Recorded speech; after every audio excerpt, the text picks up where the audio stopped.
donc Philippe Lefebvre, tu es dominicain, professeur à la faculté de théologie catholique de l'Université de Fribourg en Suisse, membre de la commission biblique pontificale et l'auteur, entre autres, de Joseph, l'éloquence d'un taciturne, publié aux éditions Salvator en 2012, Brève rencontre, vie minuscule de la Bible, publié aux éditions du Cerf en 2015, Des propos intempestifs de la Bible sur la famille, publié aux éditions du Cerf en 2016, et de Comment tuer Jésus, abus, violence et emprise dans la Bible, publié également aux éditions du Cerf en avril 2021. La plupart de ces livres sont également présents ici à l'Institut Rachi. Je remercie notre partenaire, les passeurs de textes, de proposer en fait ces livres à la fin de la conférence. Cette conférence vient peut-être d'un peu plus loin, si je peux dire, puisque tu es venu à l'Institut Rachi en janvier 2013 dans le cadre d'un cycle de conférences sur les métamorphoses de l'homme, en partenariat avec la médiathèque Jacques Chirac, sur le thème du bon usage du sang à boire, autour des figures comme des miroirs inversés de Dracula et de Jésus. Alors évidemment, dit comme cela peut sembler tout à fait anecdotique, mais à mon sens, ça ne l'est pas du tout. C'est peut-être exactement de cela dont il va s'agir ce soir.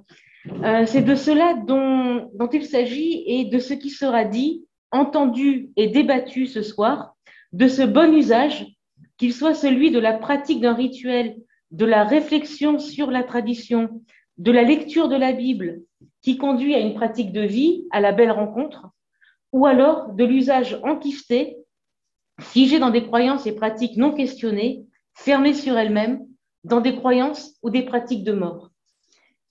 Il y a un mois, nous avons commencé à communiquer sur ce temps de rencontre que nous avons organisé finalement assez rapidement, hein, c'était fin décembre. Et pour cette communication autour également de ce temps de rencontre, je remercie vraiment sincèrement le responsable de la cellule d'écoute de l'Aube et de la Haute-Marne. Peut-être, Jean-Luc, pourras-tu dire quelques mots à la fin de la conférence sur cette cellule d'écoute? C'est quand même important de la faire connaître et de diffuser l'information. Je remercie également le diocèse de Troyes, l'Église protestante unie de l'Aube, le Centre diocésain de formation Bernard de Clairvaux et la Conférence des évêques de France pour avoir relayé l'événement. Et quand l'Institut Rachi a commencé à diffuser l'information, on a pu me demander ici ou là, et c'est tout à fait une question légitime, on a pu me demander, mais pourquoi à l'Institut Rachi? Certaines personnes m'ont dit, mais quel est le rapport? Alors, là, je vais donner aussi une réponse personnelle, il y en a bien d'autres, mais je pense que, outre le fait que la question douloureuse des abus de toutes sortes nous concerne tous, la réponse, évidemment, en elle-même est multiple. Une amitié de longue date, une implication personnelle, l'Institut Rachi comme lieu de dialogue entre les cultures et les religions, oui, bien sûr, à tout cela. Mais la lecture de Comment tuer Jésus, abus, violence et emprise dans la Bible m'a frappée, pas seulement par la profondeur de l'analyse maillant le monde de la Bible et le réel, l'un éclairant l'autre et vice-versa, y compris les réalités terribles qui y sont vécues, mais par la proximité de méthodes utilisées par certains penseurs juifs du XXe siècle pour décrire et surtout pour penser l'indicible. Et pour cela, je pense à un livre qui m'a marqué depuis des années, qui s'intitule L'exil de la parole, du silence de Dieu au silence d'Auschwitz, d'André Neher, où André Neher, un des penseurs et exégètes juifs les plus féconds du XXe siècle, arpente la Torah comme guide. L'arpenter et la prendre au sérieux est, selon lui, la seule méthode viable pour dire l'indicible et dessiller les yeux. Je me permets de citer très rapidement, avant de donner très rapidement la parole, je me permets de citer un passage de l'exil de la parole sur le silence d'Auschwitz précisément. Voilà ce que dit André Neher. Silence d'abord de la cité concentrationnaire, repliée sur elle-même, sur ses victimes et sur ses bourreaux, séparée du monde extérieur par des cercles concentriques de nuit et de brouillard. Tout s'est déroulé, accompli, consommé durant des semaines, des mois et des années dans le silence absolu, à l'écart et à la dérive de l'histoire. Silence ensuite des quelques-uns qui avaient fini par saisir et qui se sont cantonnés eux aussi dans un silence de prudence, d'incrédulité, de perplexité. C'est le silence des spectateurs, violant la loi de granit du premier verset du 5e chapitre du Lévitique. Je me permets de vous rappeler ce verset. Si une personne commet un péché en se qu'adjuré par la voie d'un serment, quoique témoin d'un fait qu'elle a vu ou qu'elle connaît, elle ne le déclare point et se trouve ainsi chargée d'une faute. Silence enfin de Dieu, qui persiste au-delà de la rupture des autres cercles de silence et qui, par là même, n'en est que plus grave et plus alarmant. Les approches de ce triple silence conduisent, sinon à l'impasse, du moins au renversement intégral des valeurs, dont aucune ne peut plus prétendre exprimer la réalité en tant que telle, sauf à changer intégralement de signe, en obligeant l'homme à la chercher là où rien ne peut être découvert. Ce que décrit André Neher, ce sont d'une certaine façon nos angles morts. Pas seulement une indifférence égoïste, pas uniquement la lâcheté de détourner le regard, mais plus structurellement, l'effroi de regarder l'angle mort qui fait trembler sur leur base ce que l'on croit être ses repères, sa tradition et son identité. Alors on voit sans voir et on continue sa vie vaille que vaille. Mais n'est-ce pas ce mode d'approche qui fragilise encore plus les repères depuis une position de déni? Comment prendre conscience de ces angles morts sans sombrer dans le désespoir ni dans l'indifférence qui repousse tout dialogue? Comment penser et agir avec ce que nous savons maintenant? Nous allons donc t'entendre, Philippe, sur abus et violence dans l'Église, parler, réfléchir, avancer ensemble, depuis ta réflexion en exégète et en homme engagé, dont le livre Comment tuer Jésus en est le témoignage. Merci beaucoup, Géraldine. Merci beaucoup à tous ceux qui sont là, Monseigneur, on l'a signalé. Et à vous tous qui êtes venus. Merci aussi à tous les amis en ligne qui nous écoutent. Alors, je ne sais pas très bien en même temps ce que je vais dire. Je ne sais pas comment ça va se négocier exactement. Je voudrais vous parler évidemment des questions d'abus. Il en a été question dans le propos de Géraldine. Je voudrais aussi vous parler justement de la Bible comme parole à la hauteur de la réalité. C'est-à-dire, j'ai pas lu la Bible seulement parce que je suis dominicain, etc. Mais enfin, je suis devenu dominicain parce que j'ai lu la Bible. Et je me suis dit, cette parole-là, cette parole biblique, ont dû subir des actes sexuels. Et je lui ai répondu tout de suite en disant, mais j'ai un témoignage analogue de quelqu'un, d'un étudiant que j'ai connu autrefois. Donc il m'a dit, envoyez-moi votre témoignage. Je mets le mien par écrit et je vais porter ça à la cellule qui prépare l'Assemblée des évêques, la conférence des évêques de France, 7 évêques. Et j'espère ne rien trahir, mais la première réaction m'a dit après ce prêtre au téléphone, après avoir rencontré ces évêques, c'est nous savons tout cela depuis longtemps. Bon, je me suis dit, c'est un petit peu ennuyeux quand même. Savoir que ce personnage fait ses pratiques et ne pas intervenir, ça pose question. Et là, je me suis engagé un peu plus, j'ai écrit un article, tout ça comme religieux, c'est-à-dire tout ce que je fais, je l'ai toujours demandé à mon prieur qui m'a dit au bout du deuxième article, maintenant tu arrêtes. Et puis, au maître de l'ordre, à Fribourg, nous avons un statut particulier. Il y a des frères enseignants qui viennent de toutes les provinces dominicaines de l'ordre et des étudiants aussi. Et donc, notre patron, c'est pas un provincial. Vous savez, il y a dans les ordres religieux, il y a le prieur qui est le responsable d'un couvent. Il y a un provincial qui régente une province. Par exemple, en France, il y a 2 provinces dominicaines, au nord et au sud, c'est séparé en 2. Et il y a à la tête de l'ordre le maître de l'ordre. Ça en jette d'ailleurs hein, comme titre, maître de l'ordre. Alors le titre exact, c'est humble maître de l'ordre. On adore. Et donc, je demandais au maître de l'ordre, est-ce que je peux faire telle chose, écrire telle chose. Donc, tout ça est fait, bien sûr, pas de mon propre chef, hein, à part les articles, le premier article que j'ai écrit et qui fait partie de mon job habituel.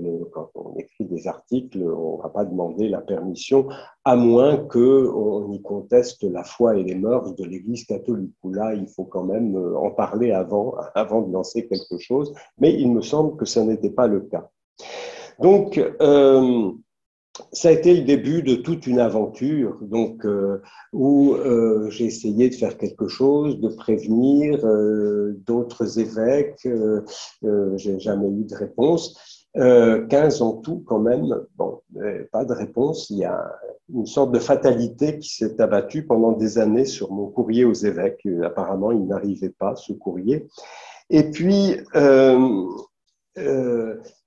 j'ai reçu, donc on a essayé de lutter pendant quelques années, mais en vain, vraiment. Et puis, bon, ben, je me suis dit, on peut rien faire de plus, mais je continuais à accompagner l'une ou l'autre victime, notamment le premier qui m'avait contacté et qui a passé une phase quand même suicidaire assez grave. Donc, chaque jour, il fallait téléphoner pour savoir si ça allait, et puis si ça n'allait pas, demander à quelqu'un de l'accompagner. Enfin, c'était quand même un tout petit peu difficile.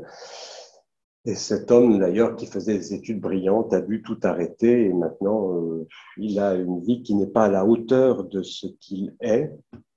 Car c'est ça aussi, et j'en parlerai, c'est pas simplement un acte qu'on a subi, c'est un impact, l'abus dans toute une vie qui fait que beaucoup n'ont pas la vie qu'ils devaient avoir ou qu'ils méritent. Il faut voir ça aussi. C'est pour certains, que ce soit effectif ou pas, une sorte de suicide personnel et social. Il faut voir ça aussi. Certains s'en remettent mieux, etc. Enfin, comme on peut le dire, dans toutes les manières que nous avons chez les catholiques d'aménager une réalité horrible, nous avons, ah oui, mais certains, je connais quelqu'un qui va beaucoup mieux. Oui, ok, mais enfin, il y en a aussi beaucoup qui vont pas très bien. Et donc, et puis, quelques années après, j'ai eu une autre personne qui suivait mes cours, qui m'a dit, écoutez, quelque chose dont j'ai jamais parlé, c'est, voilà, avec le même prédateur, les mêmes choses. Donc là, on a fait une déposition en règle devant le bureau des dérives sectaires dans l'Église catholique. Bon, on n'a jamais eu de réponse de qui que ce soit d'ailleurs. Et là, à partir de 2016, il y a eu des journalistes qui ont commencé à s'intéresser à cette affaire. Donc, j'ai immédiatement écrit au président de la Conférence des évêques de France pour dire, Monseigneur, attention, des journalistes commencent à parler de cette affaire et à enquêter de manière précise et professionnelle. Attention, bon, rien ne s'est passé comme d'habitude. Et donc, les journalistes ont permis d'activer quand même un mouvement et une enquête a été faite sur le prédateur concerné qui a été quelques années plus tard puni, c'est-à-dire il est suspendu à divinis, il ne peut plus célébrer en public les sacrements. Bon, ça s'appelle en gros une retraite. Hein. Donc, il n'est pas pendu au écourt et il vit une vie de retraité un peu en dehors des ennuis. Mais entre-temps, beaucoup de personnes m'avaient contacté peu à peu parce que mon nom était paru dans un article, tout ça, même si le maître de l'ordre m'avait dit que ton nom n'apparaisse plus. Tu peux donner les renseignements nécessaires aux autorités compétentes, mais il ne faut plus que ton nom apparaisse, ce que j'ai fait. Mais mon nom était quand même apparu et beaucoup de gens m'ont écrit ou sont venus me voir à Fribourg pour me dire, puisque vous écoutez ce genre d'histoire, est-ce que je peux vous raconter la mienne? Et j'ai entendu une centaine de personnes, donc pendant 15 ans, avec les choses les plus invraisemblables. Enfin, on croit toujours qu'on a touché le fond ou que vraiment là, par exemple, 2 femmes sorties d'une congrégation religieuse qui m'ont dit, l'abbesse chez nous, pour les sœurs un peu d'exception qui vont faire profession, demande, avec l'aide d'un chirurgien ami, de se faire enlever l'utérus comme don plus total à Jésus. ce qui est un tout petit peu ennuyeux, me semble-t-il, ou toutes sortes de choses comme ça. Il y avait aussi la prieure qui envoyait les sœurs en difficulté auprès d'une femme chamane dans une forêt. Bon, ça m'a semblé assez peu catholique dans tous les sens du terme, mais bon, ça se faisait. J'ai vu que la chamane en question était en prison. Bon, je me dis, c'est déjà ça. Euh, une, une prédatrice en moins. Et des choses vraiment, là, j'accompagne encore une sœur, enfin, j'accompagne, c'est-à-dire pas seulement je l'écoute et on dit qu'on va se tenir ensemble, c'est on essaie d'agir, il se passe des choses, j'espère. Une sœur qui a été, comment on dit ça, prisonnière, enfin, comment peut-on dire ça, séquestrée pendant 1 an dans sa chambre parce qu'elle avait donné son avis à sa prieure qui n'avait pas apprécié. Donc, la prieure a enlevé tout ce qu'il y avait dans la chambre, livres, etc. Et la chambre était avec un lit, une table, une chaise. Et la sœur séquestrée trouvait le matin un plateau repas pour la journée. Seule la prieure pouvait entrer le soir et lui faisait des massages parce que ses doigts avaient reçu l'onction du Saint-Esprit, ce qui est un petit peu étrange aussi, et tous les samedis, 4 heures d'exorcisme. Voilà, donc ça fait partie des histoires, je pourrais en raconter des choses toutes plus folles les unes que les autres. Plusieurs fois, je me suis entendu dire à des gens, là vous déconnez, ça, bien sûr, c'est... vous vous laissez emporter. Non, non, l'abus peut prendre toutes sortes d'apparences, de procédures. Et quelquefois, ça peut être, je dirais simplement, avec d'énormes guillemets, une certaine manière de tenir les gens sous sa coupe, sans vraiment on pourrait dire d'actes ni de paroles qui le montrent, mais on fait régner une ambiance dans un couvent, dans un monastère, et puis tout le monde est comme prisonnier, emmené sous l'autorité d'un personnage étrange, ou bien quelquefois c'est toutes sortes de sévices, privation de nourriture, ou, ça j'ai entendu aussi, quelqu'un qui teste les novices en les surnourrissant. C'est parce qu'on mange beaucoup plus que c'est un signe de vocation. Donc, on trouve des novices qui grossissent de 10 kilos, qui ont l'estomac complètement déglingué. Bon, il y a une histoire comme ça en ce moment. Et je ne sais pas s'il n'y a pas grand-chose qui se fait. Bon, on verra. Voilà, donc je n'ai pas pu évidemment m'investir dans toutes ces histoires. Je suis prof, j'ai beaucoup de cours, j'ai beaucoup de choses à faire par ailleurs. J'essaie d'écrire quelques livres la nuit, j'ai des doctorants, j'ai tout ça, donc j'ai une vie déjà remplie. Donc évidemment, j'ai trouvé par hasard quelques personnes avec qui travailler un peu dans l'ombre, qui ont tous une spécialité, le droit canon ici, l'écoute là, bon, et on essaie d'avancer ensemble sans manifestation extérieure. Mais ça m'a quand même pris du temps, évidemment. L'écoute, ça n'est pas une activité qui laisse indemne, et parce que quand on écoute, en tout cas, c'est ce qui m'est arrivé, on a part à, on participe à. Et voilà, j'ai en 2019, à la toute fin de l'année 2019, donné mon témoignage devant la SIAZ, que les évêques de France avaient enfin mandaté. Vous avez entendu parler de cette commission sur les abus sexuels dans l'Église. Donc c'est dommage que ce soit seulement les abus sexuels, puisque l'abus est une réalité beaucoup plus importante. Mais voilà, on a commencé avec ça.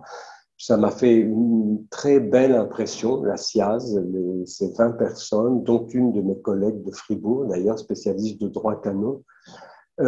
J'ai pu parler pendant 3 heures.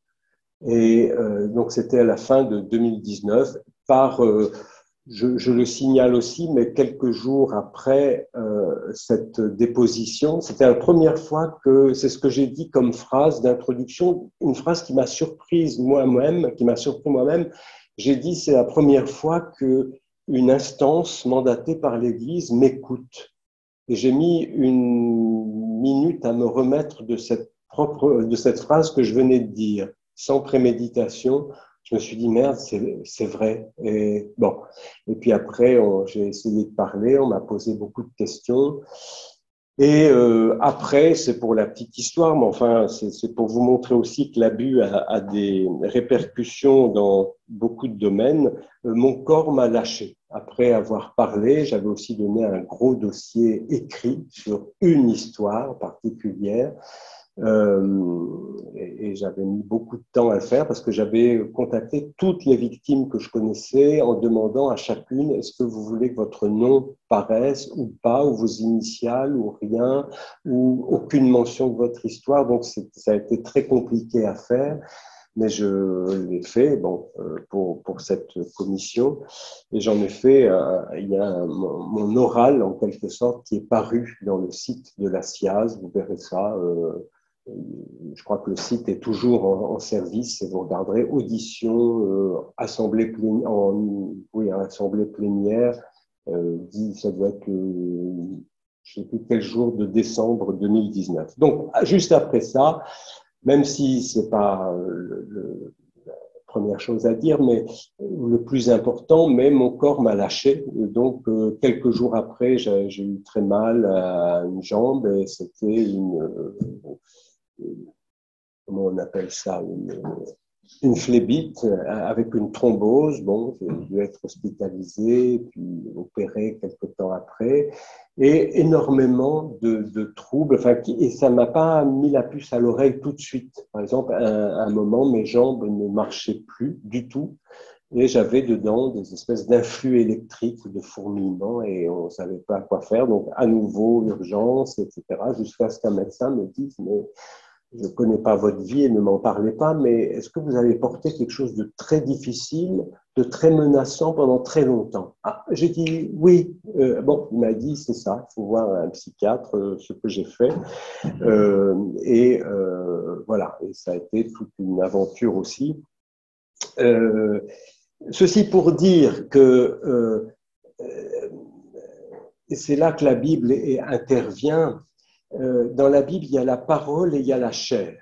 Et je pense que la chair, c'est le grand témoignage. On ne peut pas esquiver la chair des victimes, la chair des victimes à laquelle on a part quand on écoute, quand on est disposé à entrer plus ou moins, enfin, il n'y a pas de, je n'ai pas de mots exacts pour exprimer ça, mais pour dire ce qui est arrivé à une personne me concerne et me touche, et touche ma propre chair. Vous savez, c'est une expression que j'aime beaucoup dans l'évangile de Jean au chapitre 13, quand Pierre, qui a toujours des meilleures idées que Jésus, dit à Jésus, ah non, tu ne vas pas me laver les pieds. Et Jésus dit, si, sinon tu n'auras pas part à ce que je suis. Avoir part à. Et donc, toutes ces années, j'ai été accompagné d'abord par la Bible, la parole biblique, et beaucoup de choses se sont mis à résonner comme jamais. Je connais un peu la Bible quand même, j'enseigne l'Ancien Testament, et donc j'étais prof de lettres avant d'être dominicain, et je lis aussi la Bible comme un littéraire. Et il y a beaucoup de choses qui apparaissent, beaucoup de choses qu'on entend. Vous voyez, il a été beaucoup dit dans l'Église, et quelquefois même par des évêques, mais on ne savait pas tout ça. Il faut lire la Bible. La Bible, ça parle de ça beaucoup. Je vais vous en donner quelques exemples. Mais dès le début, il y a un arbre qu'il ne faut pas toucher. Vous savez, vous vous souvenez de ça, cet arbre de la connaissance. Dès le chapitre 3, il y a un petit malin, un serpent qui dit mais si, en fait c'est Dieu qui se le réserve, et paf, mettre la main sur la réalité qu'il ne faudrait pas toucher. Ben, ça commence vite, l'abus, l'emprise, hein, la manipulation, c'est presque le mot. Elle jeta la main sur, bah, oui, sur le fruit. Il faut réfléchir, hein, ça ne veut pas dire que Dieu interdit quelque chose d'ailleurs. Hein. Et vous savez, le premier mot de Dieu aux humains dans la Bible, et c'est dommage que nos Bibles ne le traduisent pas souvent alors que nous avons le mot en français, le premier mot de Dieu aux humains, c'est le Genèse 1, le verset 28, c'est fructifier et multiplier. Fructifier, porter du fruit. Hein. Peru ou rebou. C'est très joli en hébreu.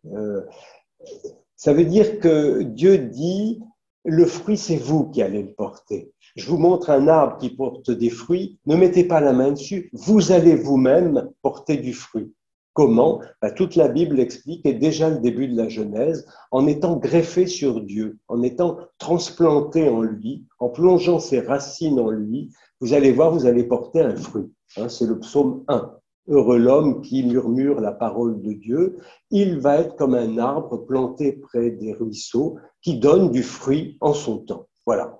Donc, pas la peine d'aller piquer le fruit ailleurs, tu vas le porter toi-même. Et fruit, ça peut être 1000 choses. Hein, fructifier et multiplier, on a traduit ça souvent par croissez, multipliez-vous, ça c'est un peu le travers usinier des catholiques, hein, il faut faire des petits chrétiens partout sur la terre. C'est un petit peu plus large, un peu plus complexe, et un peu plus stimulant aussi que ça. Fructifier, c'est tout ce qu'on va produire, donner, apporter en étant planté en Dieu, greffé sur lui, pour reprendre cette image de l'arbre qui est continuel dans la Bible. Pour moi, c'est un des thèmes absolument essentiels. Dans la Bible, s'il y a 3 ou 4 thèmes majeurs, la fructification est un thème essentiel. C'est le début de la prédication de Jean-Baptiste, vous vous souvenez, dans le début de l'Évangile, hein, porter un fruit. Sinon, là, la cognée, la hache est à la racine de l'arbre et elle va abattre tous les arbres qui ne portent pas du fruit. C'est-à-dire qu'ils sont transplantés qu'en eux-mêmes, qui ne sont pas transplantés sur un autre. Et Jésus reprend absolument cette image partout. Au début de sa prédication, dans les synoptiques, et puis dans l'évangile de Jean, au milieu, chapitre 15, hein, je suis la vigne, vous êtes les sarments. Et le but, c'est que vous portiez un fruit qui demeure. Bon, donc, fructifier, c'est partout.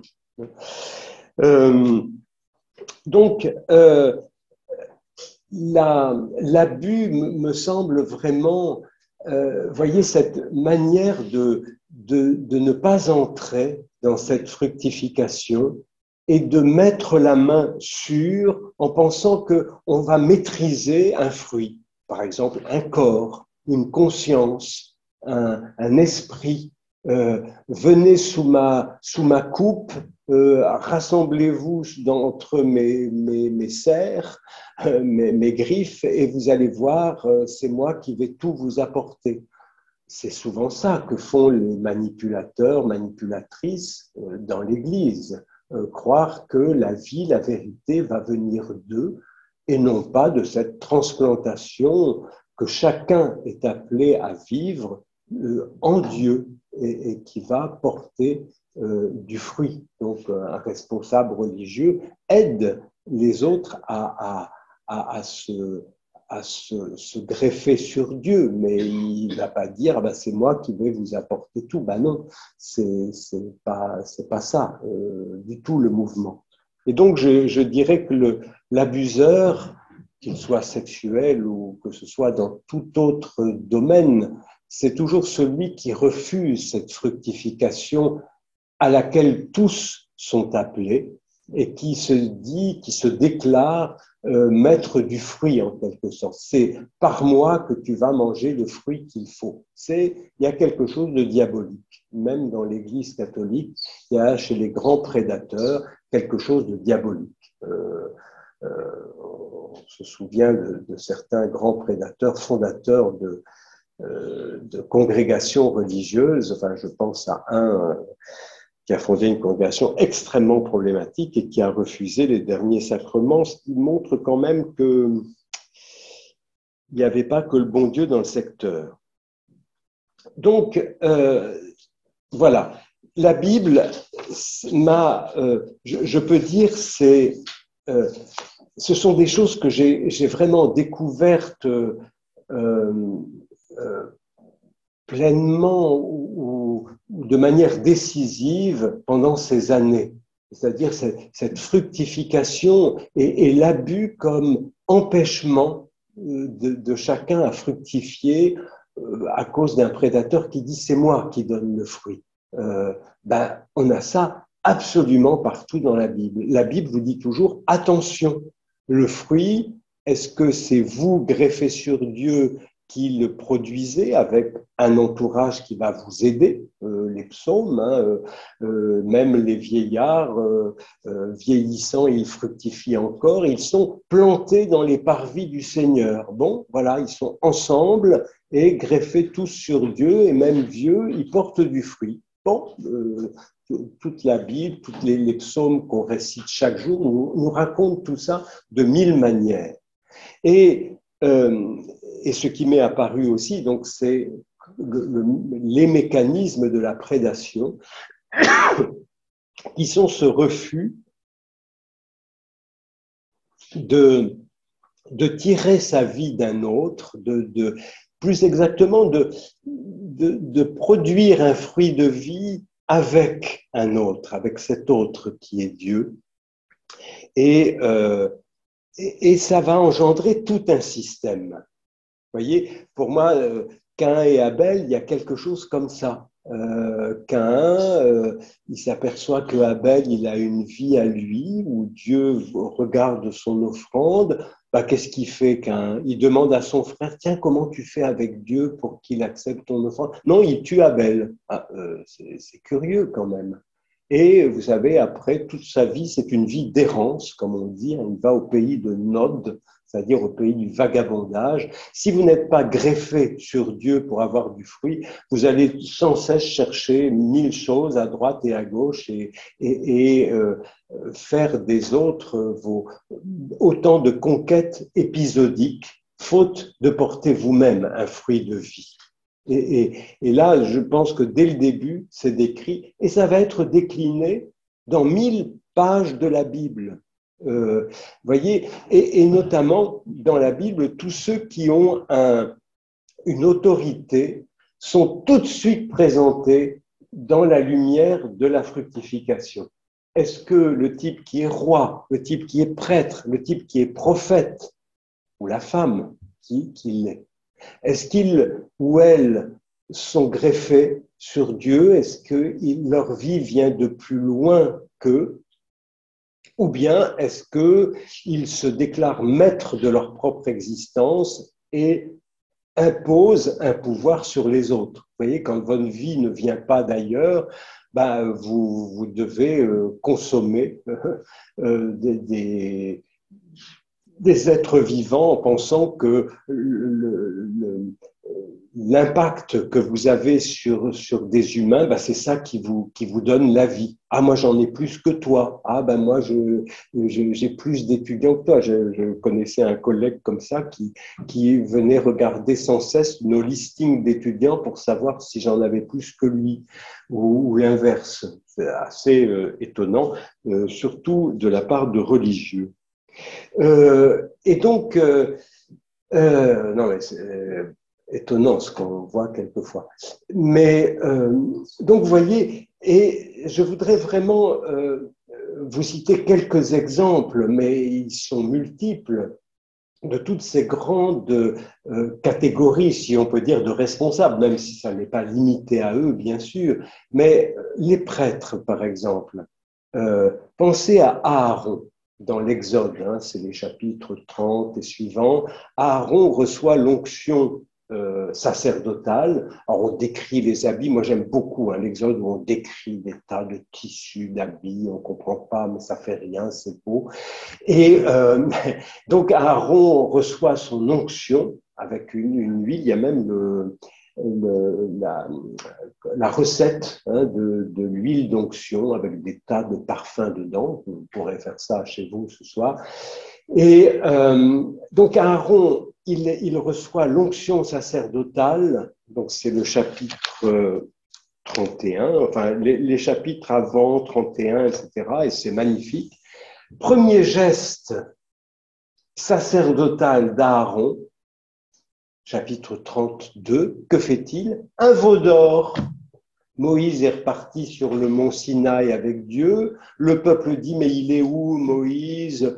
Oh, puis Aaron dit oui, bon, c'est vrai que c'est un peu compliqué, il n'est pas toujours là, on sait pas trop, on l'a pas toujours sous la main, Moïse. Bon, on va faire un veau d'or, on va faire une idole. Hein, c'est un passage que j'aime beaucoup qui est, comme très souvent dans la Bible, ça je le fais souvent remarquer en cours, la Bible, il y a toujours un registre d'humour plus ou moins fort, qui peut être une franche rigolade quelquefois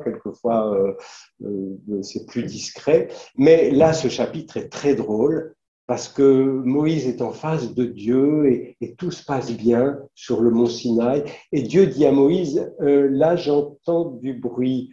Non, non, Seigneur. Si, le peuple est en train de faire quelque chose qui est pas très bien.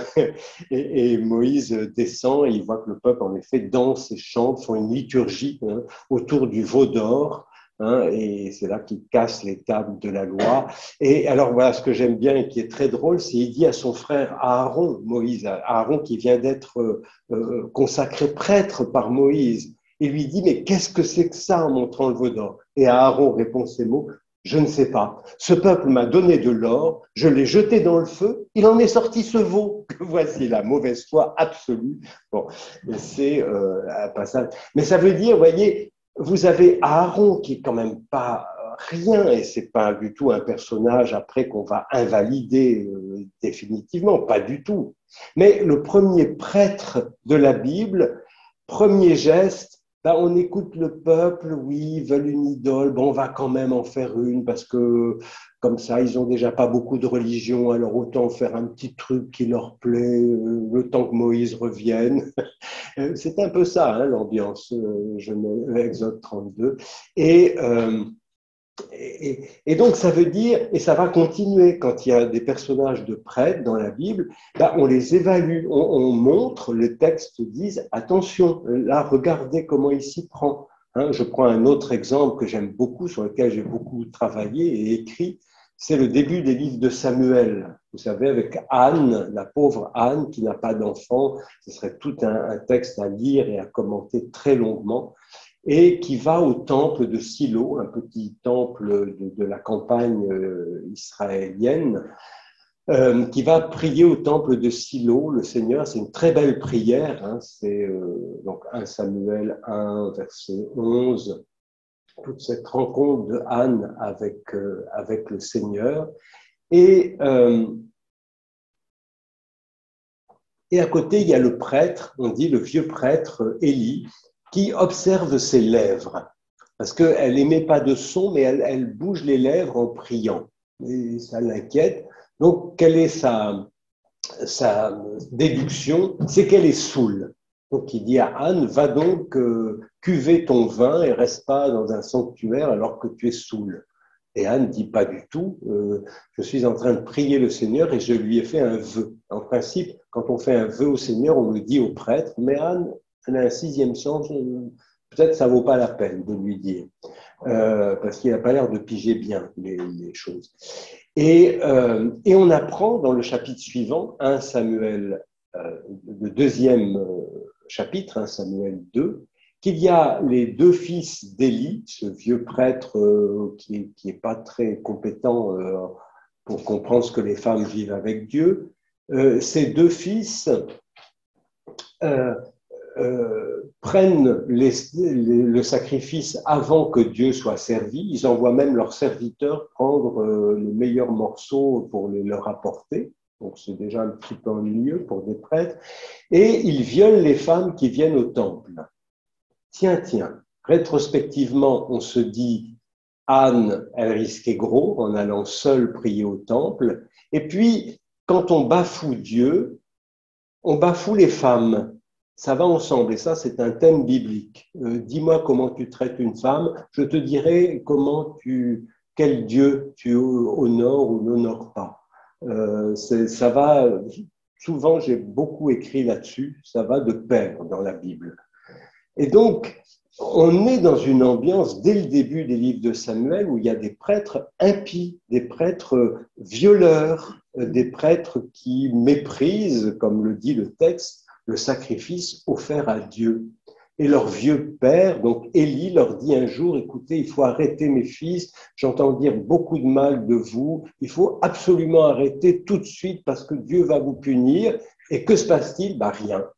Oui, des belles paroles, mais est-ce qu'il fait attention? Est-ce qu'il est attentif après pour dire à ses fils non, là, arrêtez ou allez prendre l'air ailleurs, mais ne soyez plus ici? Non, il fait rien. Ça, c'est la parole. Ah ben, je leur ai dit que c'était pas bien. Oui, mais ça suffit pas. La parole, justement, ça doit être accompagné d'une présence, de rappel, de mesures précises. Et ça, c'est très important. On a 1000 fois entendu ça quand on dénonce un prédateur. Ah, mais on lui a dit. Euh, oui, d'accord, mais il continue. Ah, ben oui, mais on lui a dit. Ben voilà. Et là, il y a une méprise sur la parole, comme si la parole, c'était simplement du babillage comme ça. Et puis on est quitte maintenant, c'est pas bien, pas bien, pas bien. Oui, bon, mais c'est suivi de quel effet, de quelle mesure, de quel accompagnement, de quelle présence. Bah, c'est ça la parole, c'est quand elle s'incarne. Hein. Le Verbe s'est fait chair, c'est quand même le message biblique à peu près du début à la fin, me suis-je laissé dire.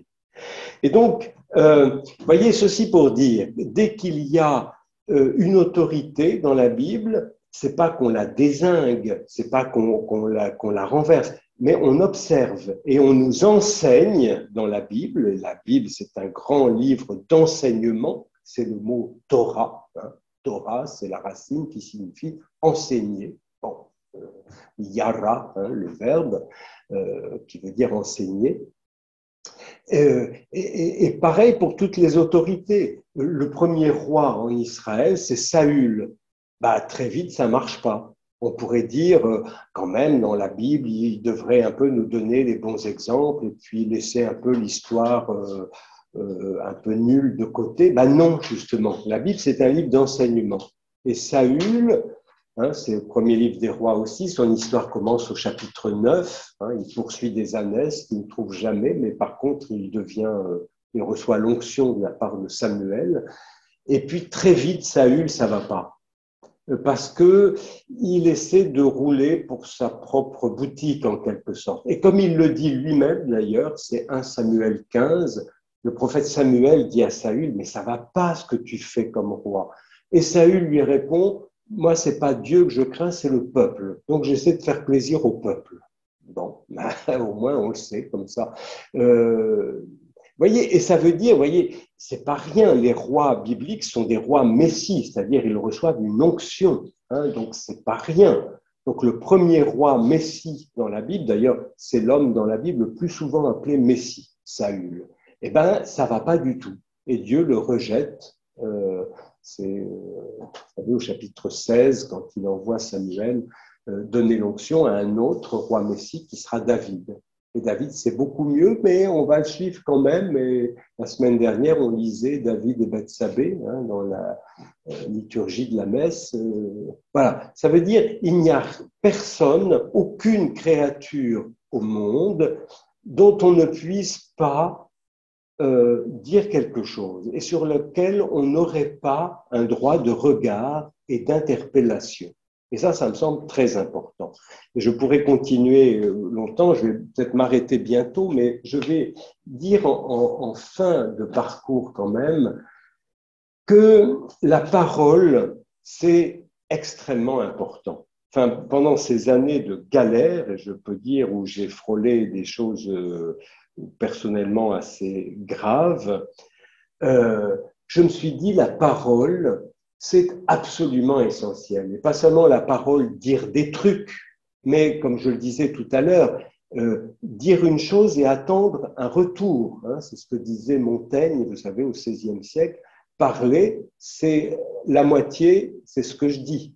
Et l'autre moitié, c'est ce qu'on va me répondre et qui va, pour moi, c'est les paraboles des talents dans les évangiles. Vous savez, le maître qui donne à 3 serviteurs 5 talents, 3 talents, 1 talent. Vous vous souvenez de ça? Un talent, c'est un poids d'or ou d'argent. C'est une petite fortune. Déjà, 1 talent, si vous aviez 1 talent aujourd'hui, vous pouvez prendre votre retraite et vos enfants aussi. C'est quand même du fric. C'est pas mal. Donc, les serviteurs, les bons serviteurs, doublent la mise. Celui qui en a eu 5 en obtient 5 nouveaux. Celui qui en a eu 3 en fait fructifier et à 3 fructifier. Et celui qui en a eu 1 l'enterre et puis redit au maître, tiens, on reprend ça, ce qui est absolument insultant. Et pour moi, c'est, entre autres, réalité, mais c'est la réalité de la parole.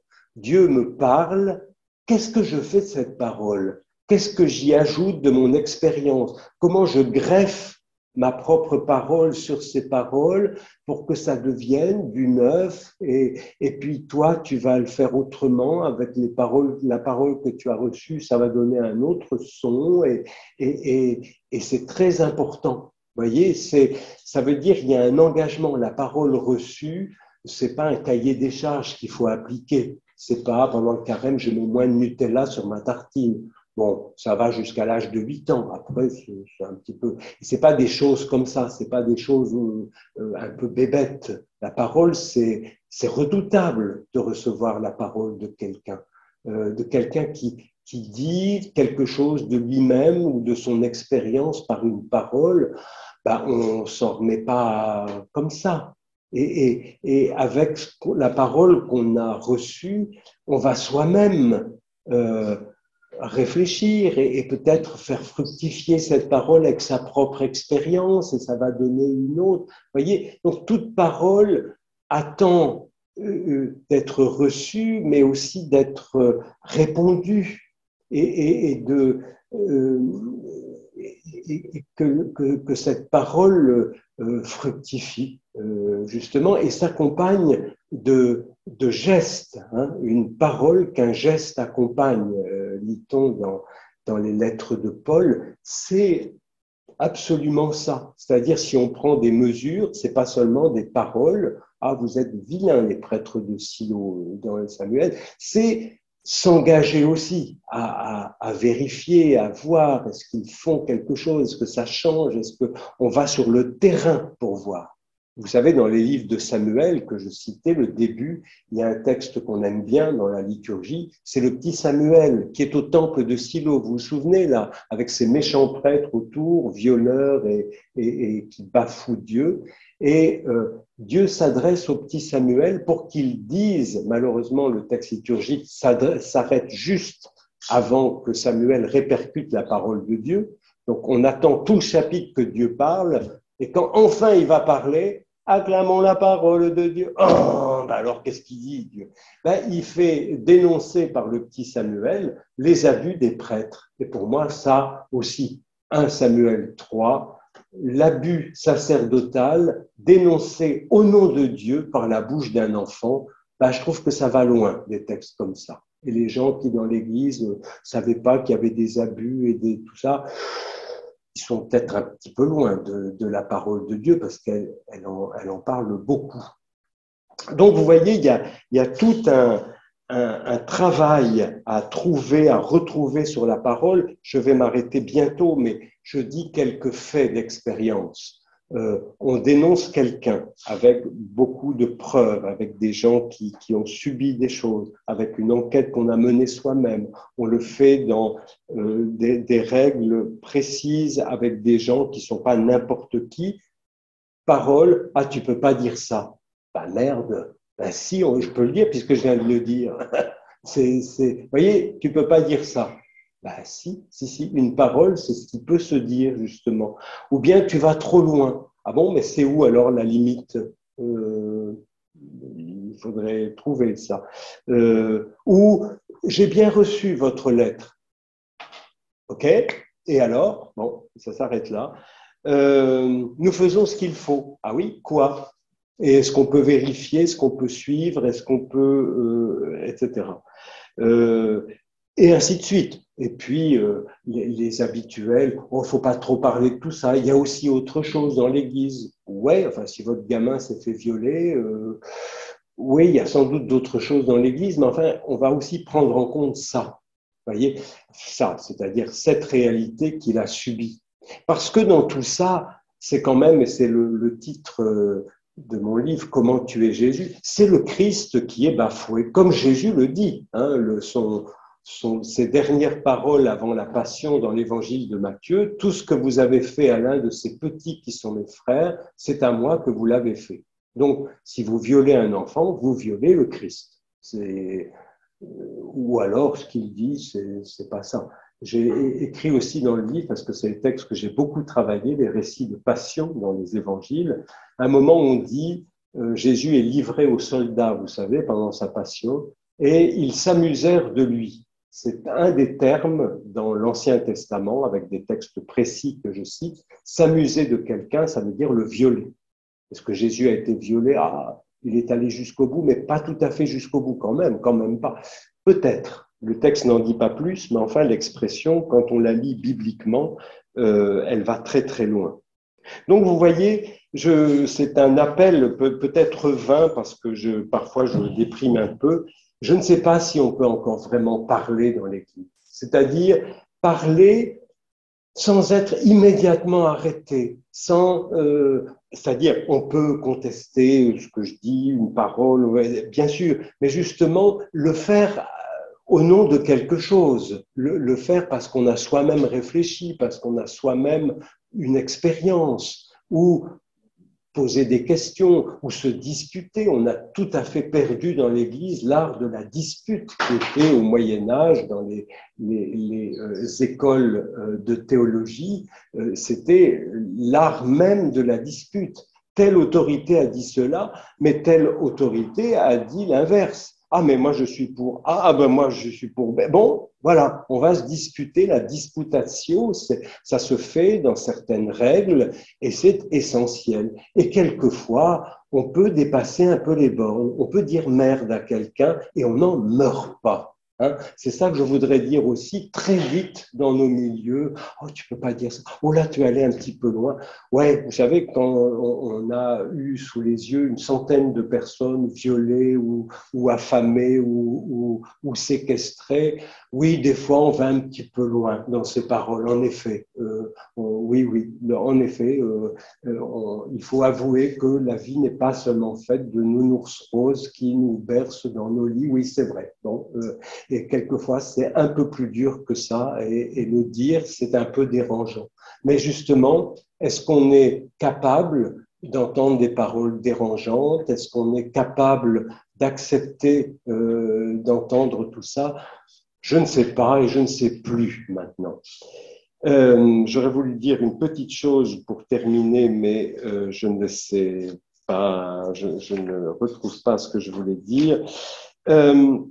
En tout cas, dans tout cela, ce qui a été mon fil rouge, c'est le Verbe s'est fait chair, qui est pour les chrétiens le cœur de la religion. C'est-à-dire la parole de Dieu, c'est pas un son de voix, flatus vocis, c'est une personne. Une parole, c'est une personne. Une parole pleine et entière, c'est une personne. Parler en vérité, chercher la vérité quand on parle, c'est avoir part à ce Verbe qui s'est fait chair. Et si on n'est pas dans ce registre-là, comme dit saint Paul, ce ne sont que des cymbales qui résonnent, c'est simplement du bruit, c'est du verbiage. Et le Verbe de Dieu, c'est pas du verbiage.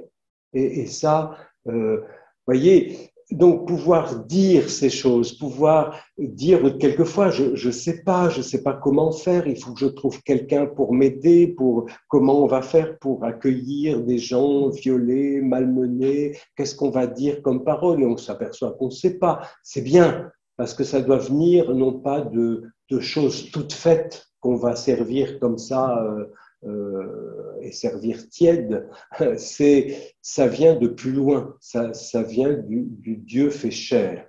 Vous voyez, l'abus, c'est vraiment bafouer la chair et bafouer le verbe.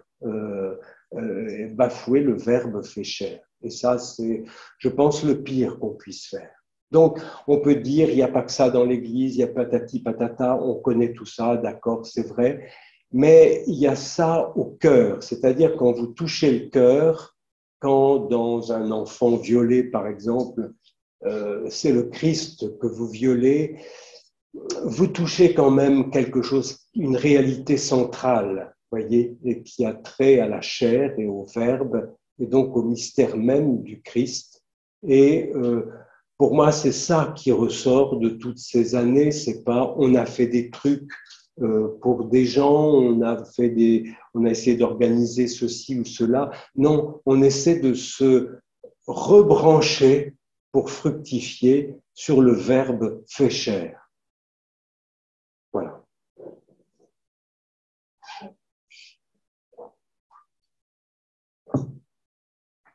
J'ai dit.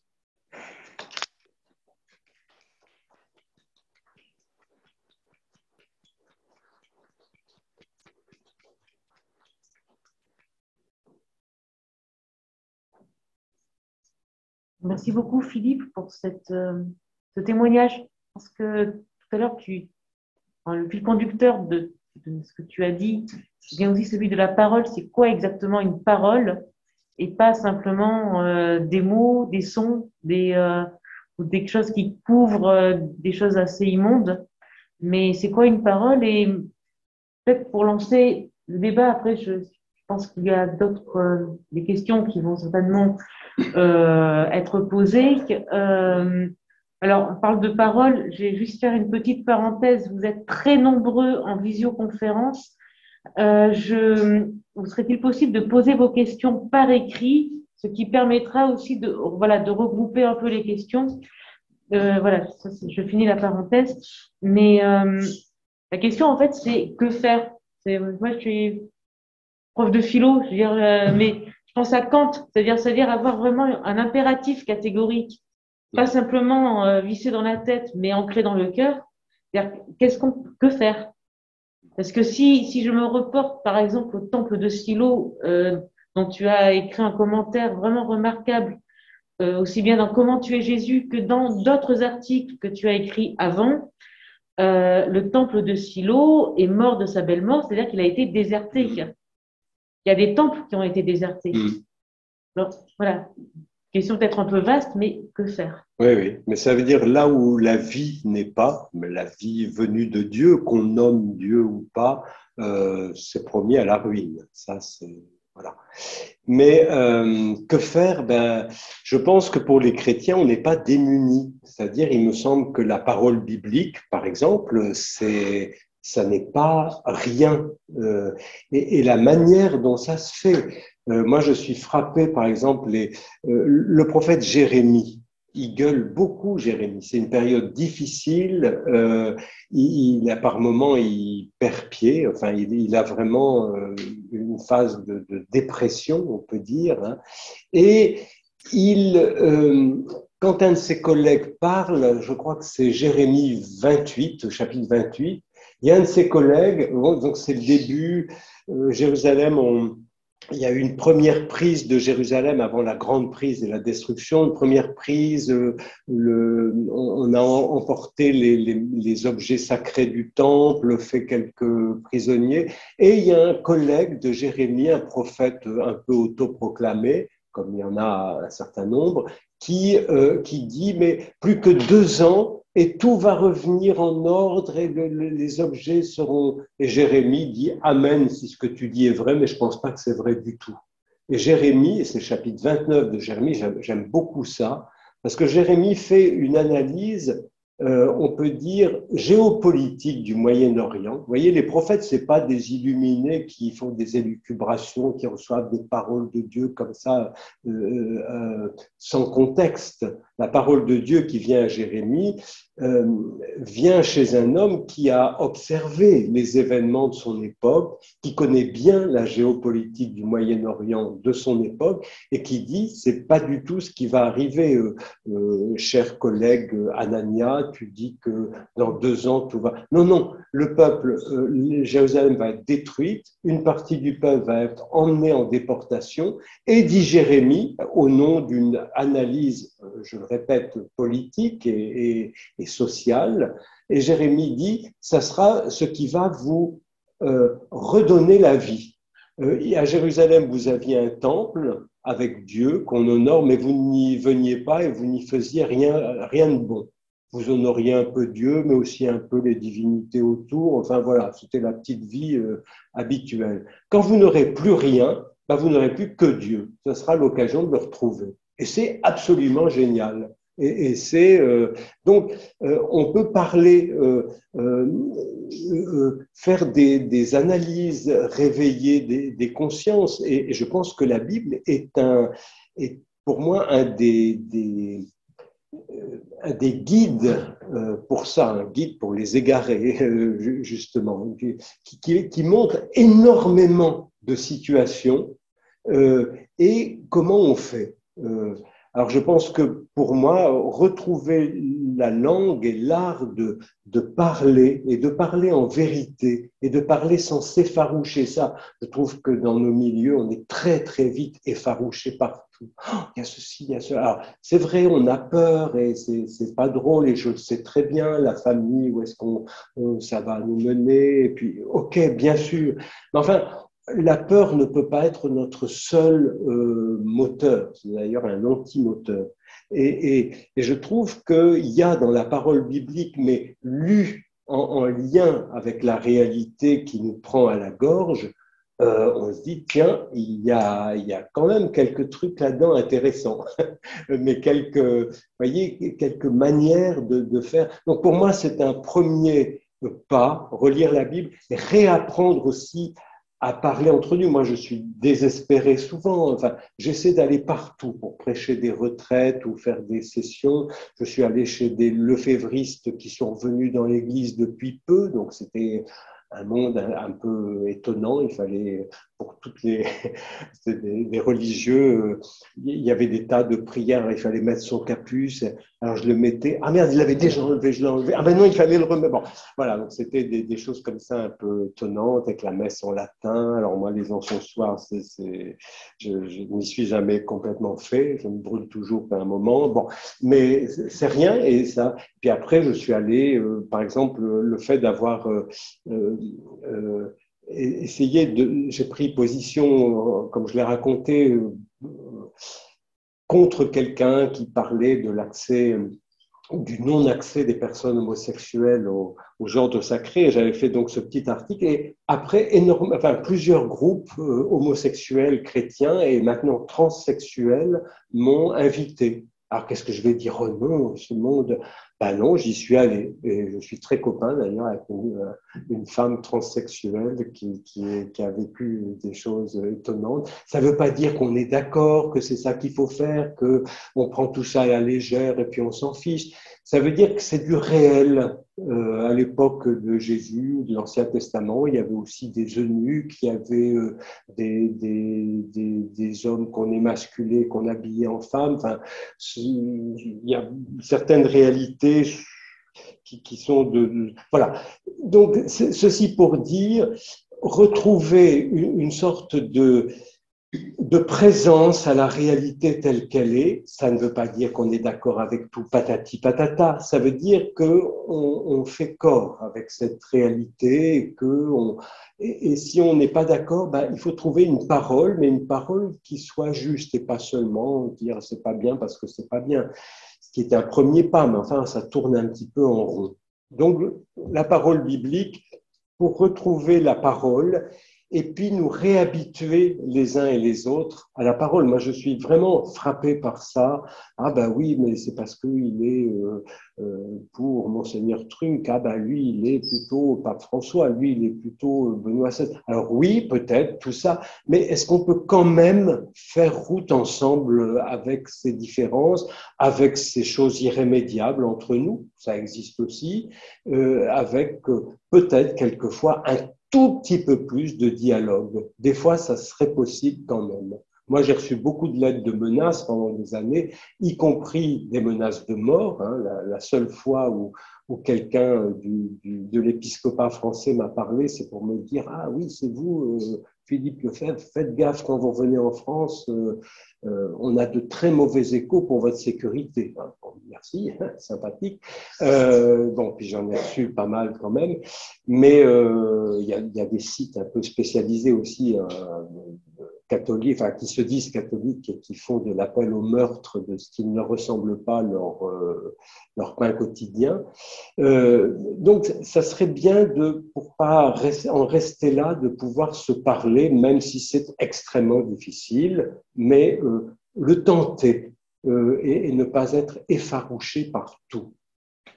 Alors, j'ai peut-être un premier tir de questions, hein, tout à fait, et peut-être donner la parole ensuite à la salle après que tu aies répondu ou pas, enfin, selon. Première question, sur la question de la parole incarnée, que faire quand la parole des victimes est remise en cause? Cette remise en cause de la parole des victimes est, pour moi, très dangereuse parce qu'elle peut être le lit de l'impunité et ou de la récidive. Oui, alors je me permets juste parce qu'il y a une autre question. Alors, autre question sur la question. Alors, je les pose comme ça oui. directement. Puis, le problème de l'abus reste humain, purement humain. L'abus a-t-il droit au pardon? Car si l'homme est pécheur par naissance, Dieu est pardon par essence. Et là, j'ai du mal, Bible ou pas, parole ou pas, foi ou pas, sur la question du pardon. Et autre question, voyez-vous un isomorphisme possible entre les abus sexuels commis par les clercs sur des enfants et les abus de pouvoir de l'institution catholique sur les clercs? Et enfin, autre question, alors attendez, Monsieur le ministre des Cultes Gérard Darmanin parle, traduisons à sa façon le sociologue Max Weber, de violence légitime d'État. Pensez-vous qu'il y a ainsi une violence légitime de Dieu ou de son ministère? Ou considérez-vous que la violence est par définition un abus, c'est-à-dire une faute? Ça en fait des choses. Hein. Voilà. On a la nuit, hein, tout va bien. 2 mots. Ah ben oui, c'est vrai. Non, moi, vraiment, à 3 heures du matin, moi, j'arrête. Hein. Alors oui, remise en cause des paroles des victimes, bah oui, c'est quelque chose qui s'est beaucoup produit. Je pense que la SIAZ a été vraiment faite pour ça. D'abord, écouter et prendre en compte la parole des victimes et pas tout de suite la soupçonner ou la relativiser. Moi, c'est aussi l'impression que j'ai eue quand j'y suis allé. Au début, ce que je disais, je me disais, attention, là, ça va, ils vont, ah ben non, ils écoutent et c'était plutôt bienveillant. Donc, c'est un peu intriguant de se dire, dans l'Église, je suis étonné, je suis stupéfait que j'ai dit quelque chose et ça a été bienveillant dans l'écoute. Bon, ça devrait plutôt être un peu plus ça habituellement. Il y a, vous l'avez entendu aussi, les chiffres de la SIAZ sur les abus possibles ces 70 dernières années ont été remis en cause. Alors, on a le droit de remettre en cause, vous avez entendu ça par des gens qui appartiennent à l'Académie catholique, selon une méthode qui est justement toujours la même, c'est-à-dire on ne parle pas, on ne dit pas je remets en cause ces chiffres et je voudrais qu'on en discute et on va s'engueuler, et c'est très bien, c'est ça, mais j'envoie ma petite déposition, ma remise en cause de ces chiffres au pape, à Rome, et voilà, et tout d'un coup, c'est la magouille, c'est derrière le dos des gens. Enfin, vous avez entendu parler de ces histoires, de ces remises en cause, et voilà. Donc, je pense que tout ça, ça fait partie de du réapprentissage de la parole qui est dans tous les domaines. Hein. Maintenant, l'université aussi, ça devient, c'est gagné par le capitalisme. Tout, on ne parle plus que de crédit, que de je sais pas quoi. Enfin, c'est le langage peu à peu se formate, se gangrène aussi, perd de son efficacité. Si les adeptes du verbe incarné s'éveillent, peut-être on peut redonner aux mots leur puissance. Bon.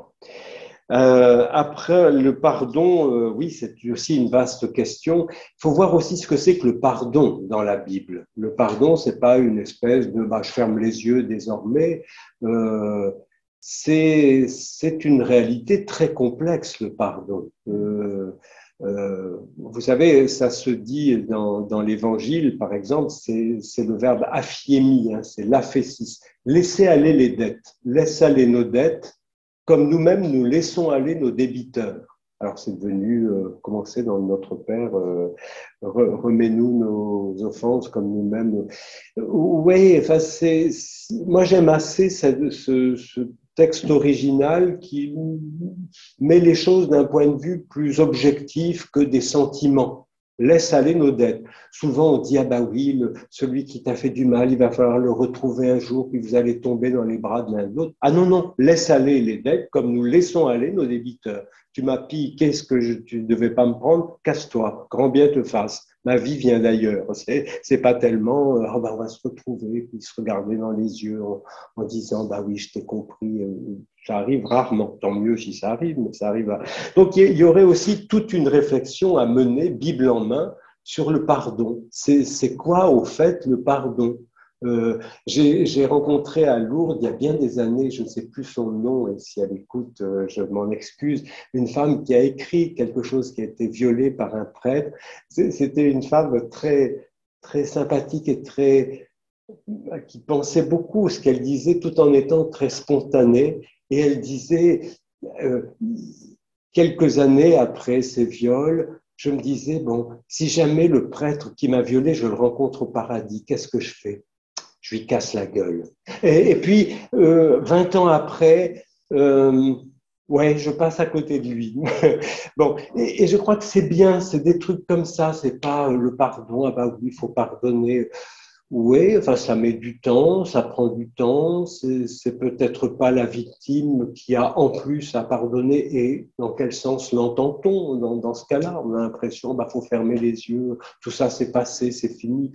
Ça ne me semble pas tout à fait être de l'ordre du pardon, tout ça. Donc là encore, un chantier, Bible en main, qui réserve beaucoup de surprises, le pardon. Ouais. D'ailleurs, Jésus pardonne pas à ses bourreaux, il demande à son Père de le faire. Père, pardonne-leur et ne savent pas ce qu'ils font. Bon, ça veut dire, on n'a pas en plus, quelquefois, quand on a été victime, à faire un geste, à pardonner pour une victime, c'est peut-être vivre et montrer à celui qui a essayé de vous bousiller que,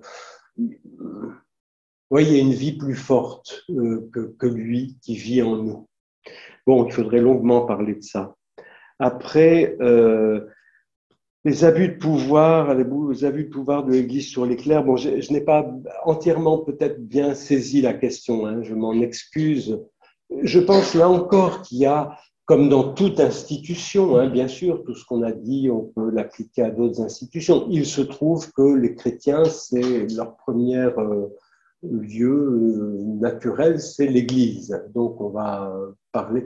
Et je pense qu'il y a aussi toute une réflexion à retrouver Bible en main sur qu'est-ce que c'est que le pouvoir. Et il ne s'agit pas de déroger de son autorité quand on est investi par une autorité qui vient de l'Église, hein, c'est pas soi-même qu'on l'arroge, mais qu'est-ce que ça veut dire? Qu'est-ce que ça veut dire l'autorité? Enfin, le Christ, son autorité, son arme absolue, c'est la croix. Donc on se dit, c'est pas une autorité à coup de Kalachnikov quand même. C'est plutôt la croix. Donc il y aurait aussi beaucoup de choses à réfléchir là-dessus. Qu'est-ce que c'est que le Messie qui est roi, hein, c'est toutes les hymnes anciennes des chrétiens jusqu'au Moyen Âge, où la croix, qui est quand même l'objet d'infamie, hein, pour les Romains, la croix, c'était le supplice des esclaves. La croix, vous savez, sert à caricaturer, on distend les mains, les jambes, on vous fait apparaître plus long, plus distendu. C'est une caricature. Les gens qui disent les caricatures religieuses, c'est pas gentil. Le Christ est caricaturé en croix. Et les pères de l'Église, oui, c'est là qu'il est roi. Ah, tiens, ça change un peu la donne du pouvoir et de la manière de l'exercer. De dire que le maître, c'est celui qui est en croix. Et ça ne veut pas dire qu'on n'a pas le droit de dire les choses. Jésus, il n'a pas la langue dans sa poche, si j'ose dire, y compris quand il est en croix. Enfin, il dit la vérité. Il l'a dit tout le temps. Et il y a quelque chose à penser, sans doute aujourd'hui. On dit beaucoup aujourd'hui, l'Église a perdu de son lustre, et c'est vrai, on est minoritaire maintenant, et c'est pas fini. Les temps les plus pénibles sont à venir après toutes ces histoires. Moi, j'ai vu beaucoup de gens quitter, énormément de gens quitter l'Église, de manière officielle ou moins, mais voilà. Et donc le pouvoir, ça va bientôt ça va plus être ce qu'on croit. On a perdu beaucoup de notre lustre et ça sera l'occasion de penser ce que c'est que le pouvoir confié de la part de Dieu à des êtres fragiles que nous sommes. Et puis, est-ce qu'il y a une violence légitime de Dieu? C'est une grande question aussi dans la Bible. Il y a dans le prophète Isaïe, c'est au chapitre 35, me semble-t-il, Dieu qui dit ceci: voici ma vengeance, je viens vous sauver. Ah, tiens. Et ça m'a donné l'idée du Christ comme vengeance de Dieu. Vous ne vouliez pas de moi, eh bien voici ma vengeance, je viens vous sauver. Jésus, le nom Jésus, ça veut dire le Seigneur sauve. Là encore, il y a qu'est-ce que c'est que la violence de l'Église? Alors, ça peut être frapper, vraiment démettre un prêtre de ses fonctions. Il y a même eu des cardinaux qui ont été décardinalisés. Le célèbre McCarrick qui faisait les choux gras de toute la presse catholique bien pensante. Il accompagne toutes les manifestations pro-life aux États-Unis. Oui, mais enfin, il couche avec toutes les personnes de moins de 20 ans qui l'entourent, ce qui est quand même un tout petit peu ennuyeux. Donc, il a été quand même mis de côté, et je crois que les procès ne sont pas finis pour lui. Donc, oui, il y a la force de la loi dans l'Église qui peut s'appliquer. On peut dire à quelqu'un, là,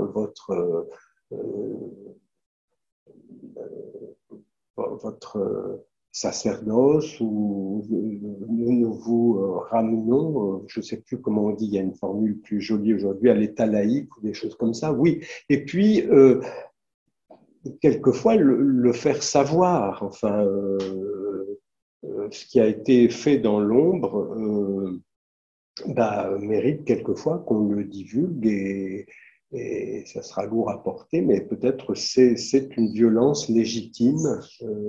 Voilà. Ce qui n'empêche pas qu'il y a un chemin qui continue pour les personnes. Moi, je connais 2 ou 3 prédateurs. J'ai aussi rencontré des prédateurs, j'ai rencontré des pédophiles qui parlent, et l'un ou l'autre m'ont dit: heureusement qu'on m'a arrêté, parce que j'étais pris par quelque chose, et heureusement qu'à un moment, le couperet de la loi s'est abattu sur moi. Donc, il y a aussi tout un aspect pédagogique de la punition, de la violence punitive, si on peut employer cette expression.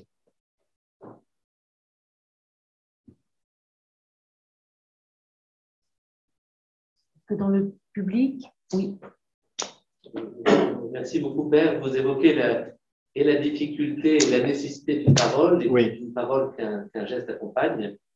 Est-ce que vous pourriez nous donner quelques pistes bibliques sur la fécondité et le bienfait justement de cette parole, quand elle l'a dénoncée, quand elle l'a mis en lumière, parce qu'on voit bien des des résistances des uns, des résistances de communautés, des résistances parfois parce qu'on est englué dans la question de l'abus, et des quelques réflexions, quelques pistes bibliques qui ouvrent la fécondité. Alors, c'est juste, moi je trouve que les évangiles, alors je les ai réentendus ces dernières années d'une certaine manière, je trouve que Jésus comme maître des disciples, l'éducation des disciples dans les évangiles, c'est quelque chose d'extraordinaire. Vous voyez, on dit quelquefois les textes bibliques sont écrits pour la gloire du Christ et puis de l'institution qu'il met en place. Je trouve que c'est beaucoup plus comme toute la Bible d'ailleurs. On ose dire, nos pères fondateurs, les disciples, sont aussi des pauvres gars. Et Jésus a dû plus d'une fois les remettre en place parce que ça n'allait pas. Et je trouve qu'il y a une lecture, par exemple, éducative par Jésus des disciples qui vaut son pesant d'or. Pensez au chapitre 15 de l'évangile de Matthieu. Il y a la Cananéenne qui crie à Jésus, « Fils de David, prends pitié de moi, ma fille est possédée par un démon. » Et les disciples disent, mais c'est un peu piteux. Et ça, moi, c'est ce que j'aime bien dans la Bible, c'est les plus grands personnages et qui sont considérables. Les disciples, c'est pas rien du tout. Il ne s'agit pas de dire ça les rabaisse. Non, non, pas du tout. Accepter de les mettre en scène dans ce côté pas encore vraiment au point. Donc les disciples disent à Jésus, quand la femme crie derrière eux, « Maître, renvoie-la, car elle crie derrière nous. » On a envie de dire, les pauvres chéris, il y a une dame qui crie. Oh, ben ça, c'est embêtant.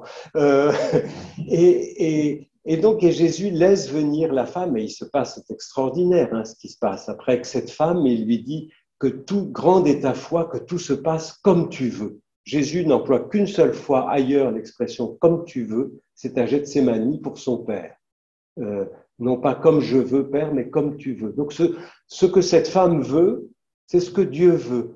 Et cette païenne, cette cananéenne, mise devant les disciples pour dire, voilà, c'est ça la foi.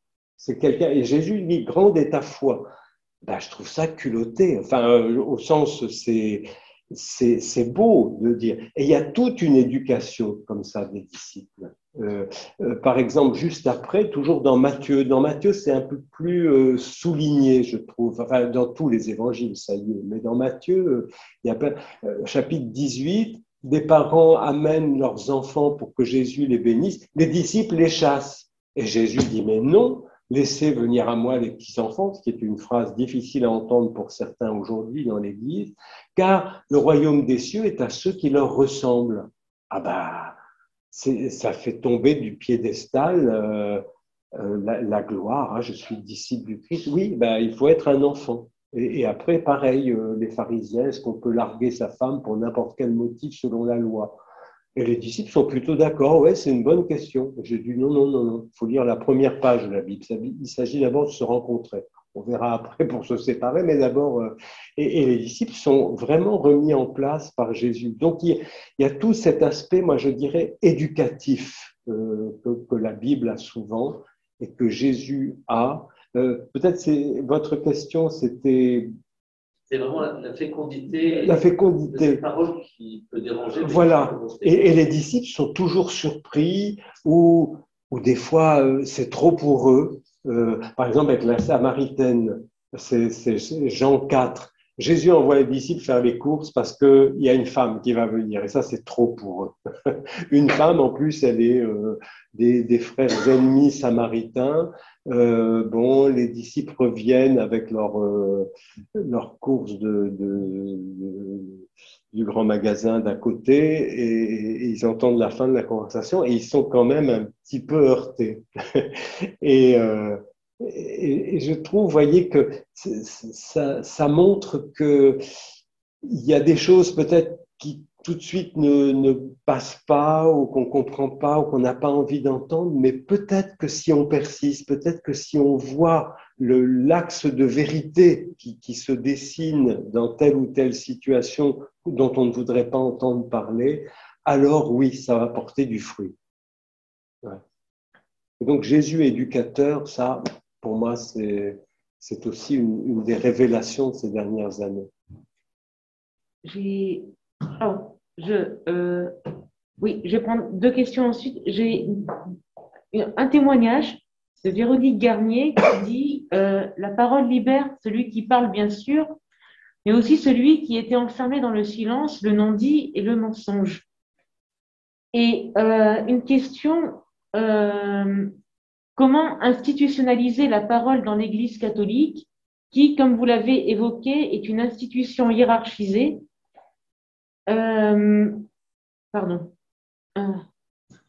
Attendez, je reprends la question, pardon. Oui. Comment institutionnaliser la parole dans l'Église catholique qui, comme vous l'avez évoqué, est une institution hiérarchisée? Avez-vous des exemples historiques où l'Église a institué la parole de tous dans son fonctionnement? Moi, je me permets juste d'ajouter une autre question, peut-être qui est connexe à cela, parce que oui, effectivement, tu parles de la parole de Jésus, des paroles de Jésus, de ces rencontres, oui, mais concrètement, là, si on parle, enfin, c'est comme si on suit ce que dit le rapport de la SIAZ, c'est que toutes ces violences dans l'Église sont bien systémiques et non pas le fait de tel ou tel prédateur isolé. Alors, dans ce cas-là, la question, c'est est-ce que le fait de réparer ou de punir maintenant est suffisant? Est-ce qu'il n'y a pas une forme de repenser ce qu'on appelle par les... Et là, dans ce cas-là, ça devient assez gigantesque, quoi. Oui, ça devient assez gigantesque. Il y a en effet quelque chose à repenser dans notre façon de faire. Je me dis quand même, j'ai prévenu 15 évêques avec 0 réponse. C'est quand même peu, vous voyez, en 10 ans. Hein. Et je suis pas le premier, enfin un Apache qui détruit l'Église. Hein. Je suis plutôt assez bien dans la ligne du parti, si j'ose dire. Bon. Et je pense qu'il y a vraiment quelque chose à repenser. J'écris quelque part dans le livre, un prédateur, c'est 15% du problème. 85%, c'est ce qu'il y a autour. Il y a toute une institution, hein, et ça veut dire beaucoup de choses, institution, comme je vais le dire, c'est pas seulement des hiérarques catholiques, mais c'est aussi une certaine manière dans l'Église de faire taire, il y a des sites catholiques, enfin, vous dites un truc, mais ça s'abat sur vous comme la misère sur le pauvre monde, hein, des sites catholiques que je ne nommerai pas parce que ça va encore me retomber dessus et les lettres de menaces de mort, je commence à en avoir un petit peu assez, mais c'est ce que j'appelle dans mon livre les gardiens de la révolution. Vous savez, la révolution islamique en Iran, il y a les mollahs, les ayatollahs, mais il y a aussi votre voisin de palier, gardien de la révolution qui va dire « Ah ben ta femme, son voile n'est pas assez mis sur, est un peu trop bas sur ses joues, etc. » Et ça, il y a énormément des gens qui viennent vous faire la morale. Moi, j'ai entendu, mais je le disais tout à l'heure à Géraldine, mais 1000 fois, ah, c'est vous le faire. Ah, vous aimez hein, les viols et toutes ces histoires, vous aimez ça. Hein, ah oui, oui. Bah non, je le combats parce que si et ça c'est un truc qu'on connaît bien par exemple dans la Russie soviétique, c'est-à-dire arrangez-vous pour que votre nom ne soit pas avec un nom hostile au régime. Trotsky a lutté contre les fascistes. Ah, Trotsky est fasciste. Non, il a lutté. Non, on perd le verbe. Il y a Trotsky et fasciste dans la même phrase. Il faut tuer Trotsky. On a ça dans l'Évangile régulièrement. Pensez à Jésus. Jésus chassait des démons. Ah, mais c'est par le démon que tu chasses les démons. Il y a le mot Jésus et le mot démon dans la même phrase. Mais pour dire Jésus chasse les démons. On s'en fout du verbe. Il y a arrange-toi pour que ton nom n'apparaisse pas avec le mot démon. Et tout ça, c'est des choses que la Bible explique, mais tout le temps, et on n'y fait peut-être pas attention. Donc, alors, pourquoi je disais ça? Pour quelle question? C'était la question au niveau de l'aspect systémique, comment, Oui, de la parole comme, voilà. dans l'institution. Donc, je pense qu'il y a tous ces mécanismes dont il serait bon d'avoir conscience. Et pour moi, la Bible, pour moi, ça a été mon enseignement. Enfin, j'ai le livre de Daniel, le roi Nabuchodonosor. C'est hilarant, les premiers chapitres. Et en même temps, on démantèle le système de la parole dans les pays totalitaires et dans tout groupe. Et c'est très important. Donc, il y a énormément à faire, sans doute, mais à retrouver. Est-ce que la parole peut circuler, etc. Et puis le système. Donc, je disais tout à l'heure, il y a une institution qui est quand même, qui a peur et qui n'encourage pas à parler. Ça change en ce moment. Et puis, il y a tous ces bons chrétiens autour qui vous... Moi, je connais des gens dans des paroisses, des petites paroisses, si ils disent une chose ou s'ils disent « Ah, mais la SIAZ, c'est pas si mal », c'est fini. Ils sont dans un petit village, ils vont à la messe le dimanche, ils sont absolument... On fait le vide autour d'eux, donc on n'a pas envie, quand on vit dans un endroit, bah, on se dit, je ne vais pas me mettre mal avec les gens, etc.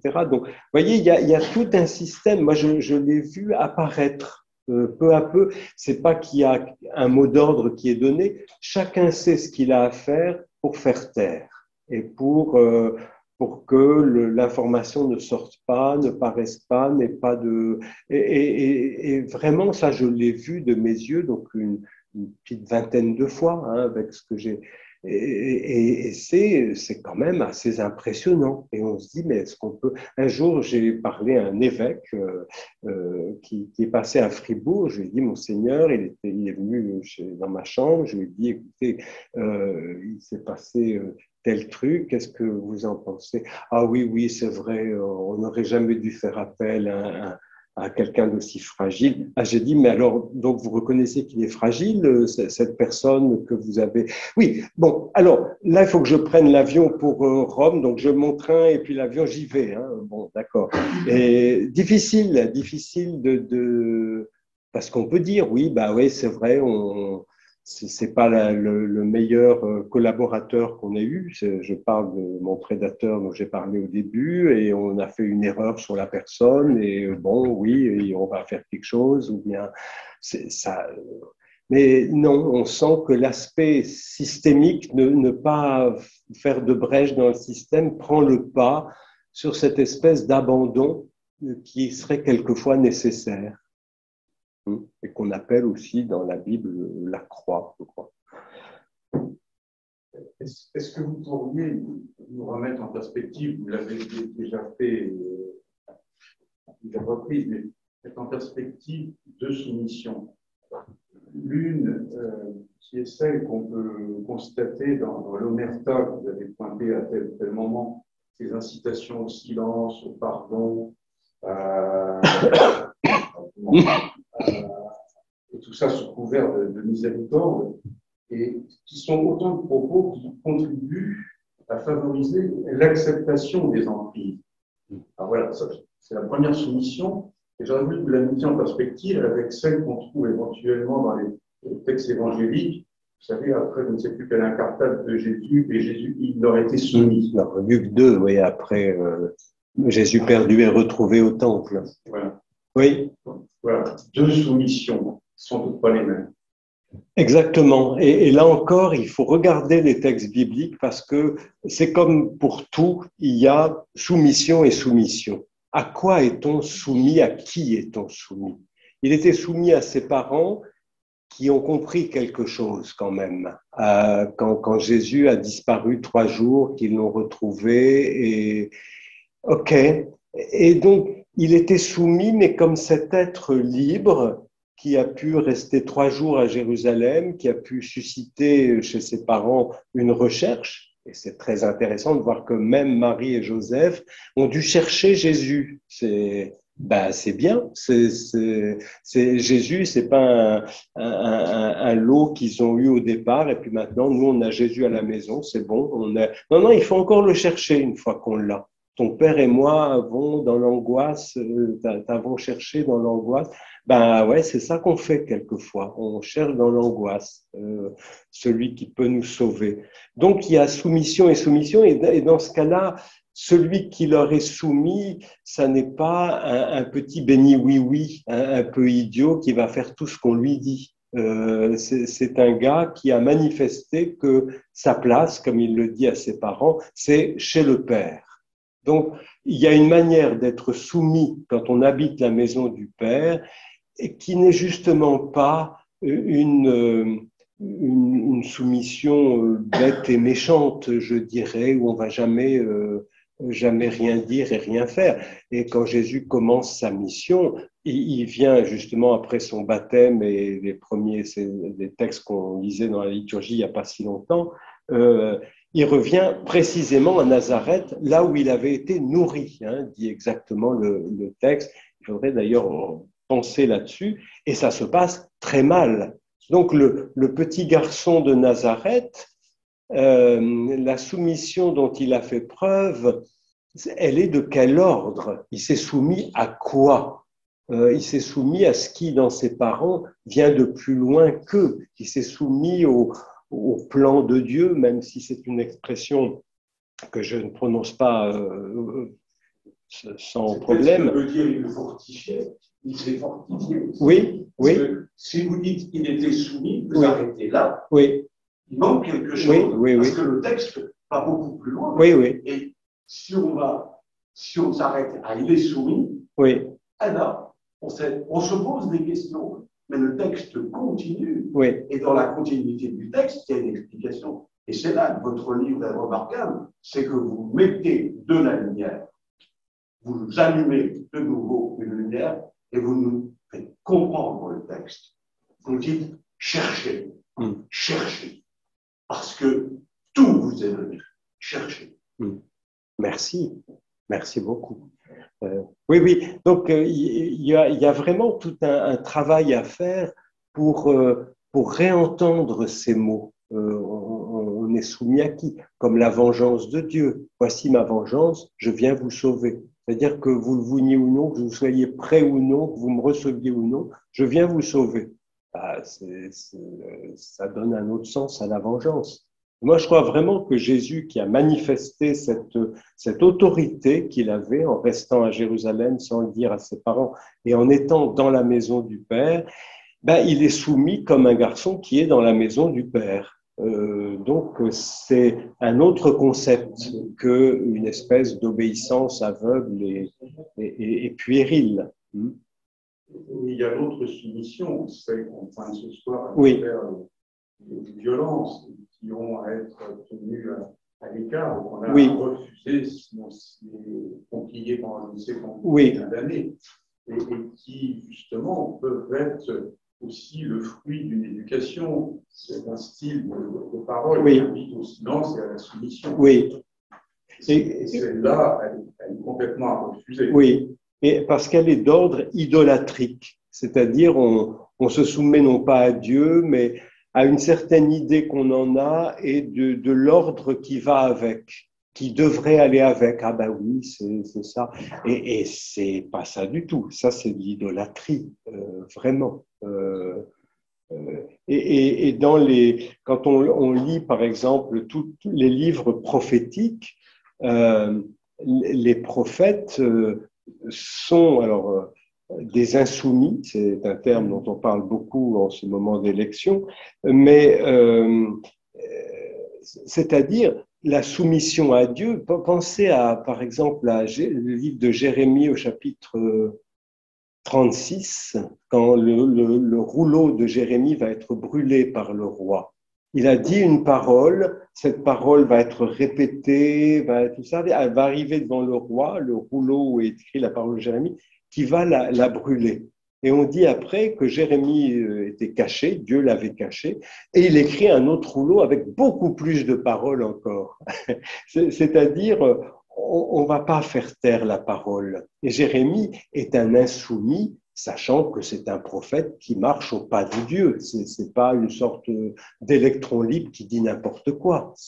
Et donc, il y a tout une réflexion, là encore, biblique sur qu'est-ce que c'est que l'insoumission. À quoi, à qui est-on insoumis? Justement, vous pointez aussi la nécessité d'empêcher de nuire les méchants, les pécheurs de nos cœurs.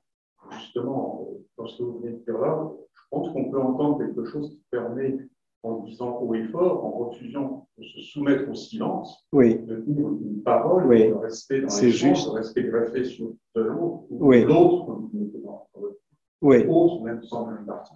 Oui.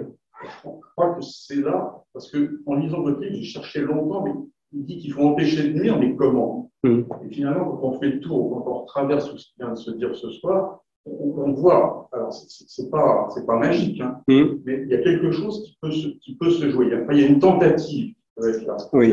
C'est la fécondité d'une parole qui emmène plus loin. Oui, oui, c'est tout à fait juste. Et là encore, vous voyez, c'est pas des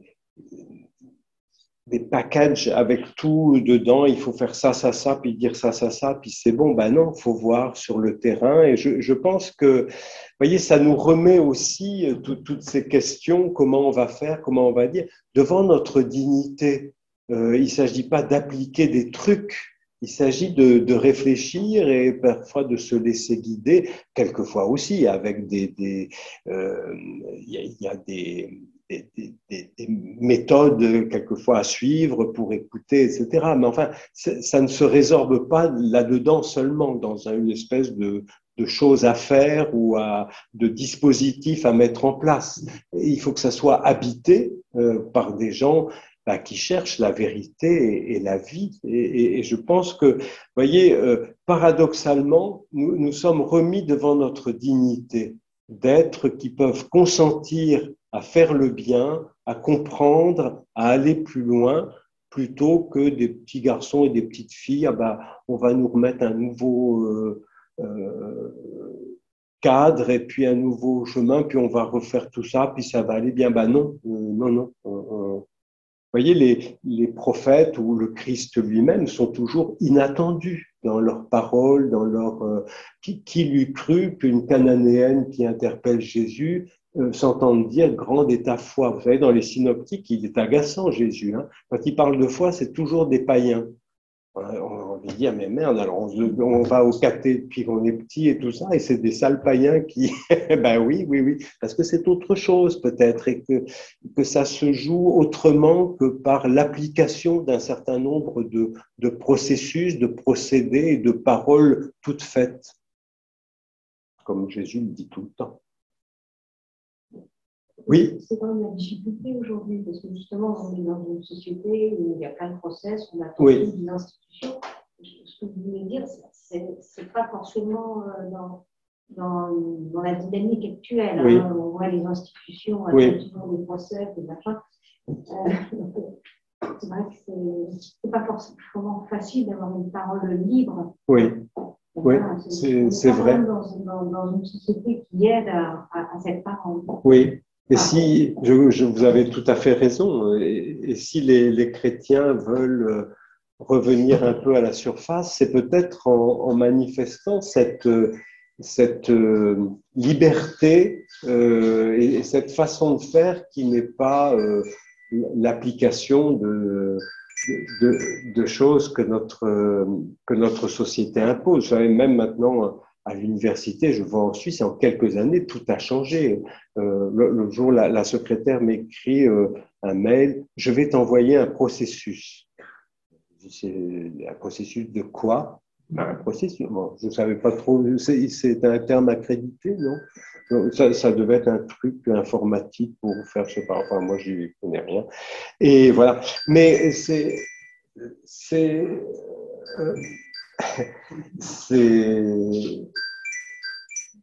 il faut absolument trouver le bouton. C'est un processus. Je demande à votre secrétaire qu'elle lui envoie. Oui. Mais vous avez. Ah oui, toujours. Non, mais vraiment, et je pense que si les chrétiens veulent revenir un peu à la surface, c'est peut-être en témoignant d'une certaine liberté, d'une certaine manière de penser les choses critiques ou constructive en même temps, mais qui n'est pas justement dans ce formatage qu'on nous impose de toutes parts. Hein. Ça, c'est certain. Moi, j'ai beaucoup aimé les livres de Roland Gori. Alors, tu m'as dit qu'il avait été invité ici. C'est un type qui a réfléchi beaucoup sur notre monde et sur ce formatage dans lequel nous sommes pris à notre corps défendant. Là encore, je trouve que la parole biblique, la figure du Christ, fait sortir des sentiers battus, vraiment. Et ouvre, enfin, et permet de penser certaines questions vraiment autrement. Voilà, il faudrait longuement parler là-dessus. Oui. Non, là, je n'ai pas le micro. Je voulais vous dire que on vous remercie beaucoup de tout ce que vous avez exposé. Et surtout pour moi-même, ça a beaucoup éclairci dans ma tête. En tant que chrétien, je me pose beaucoup de questions quand j'ai lu l'histoire de l'Église, tout ça, et tout ce qui se passe actuellement. Et c'est vrai qu'il y a beaucoup d'abus du pouvoir. Et c'est que je voulais vous poser une question. Et c'est dans la Bible, même depuis toujours, la société posée sur, comment dire, une société masculine. Comme David a dit, moi je suis dans l'église, mais souvent le pasteur répète souvent, c'est l'homme qui est la tête de la femme. C'est l'enseignement public de Saint Paul. Et c'est là que depuis toujours, la société fondée sur une société masculine. Et c'est seulement depuis peu que les femmes ont vraiment une part de la liberté dans cette société. Et il y a encore beaucoup, beaucoup de chemin à continuer à. Qu'est-ce que vous en pensez sur question biblique que l'homme est la tête de la femme? Non, c'est bien, vous avez raison. Je pense aussi que c'est un des aspects de toutes ces questions. Hein. C'est vrai que moi, je garde une photo en tête, c'est quand Benoît XVI était venu en France, donc c'était, je sais plus où, il y a une photo aérienne, c'était où, au Bourget.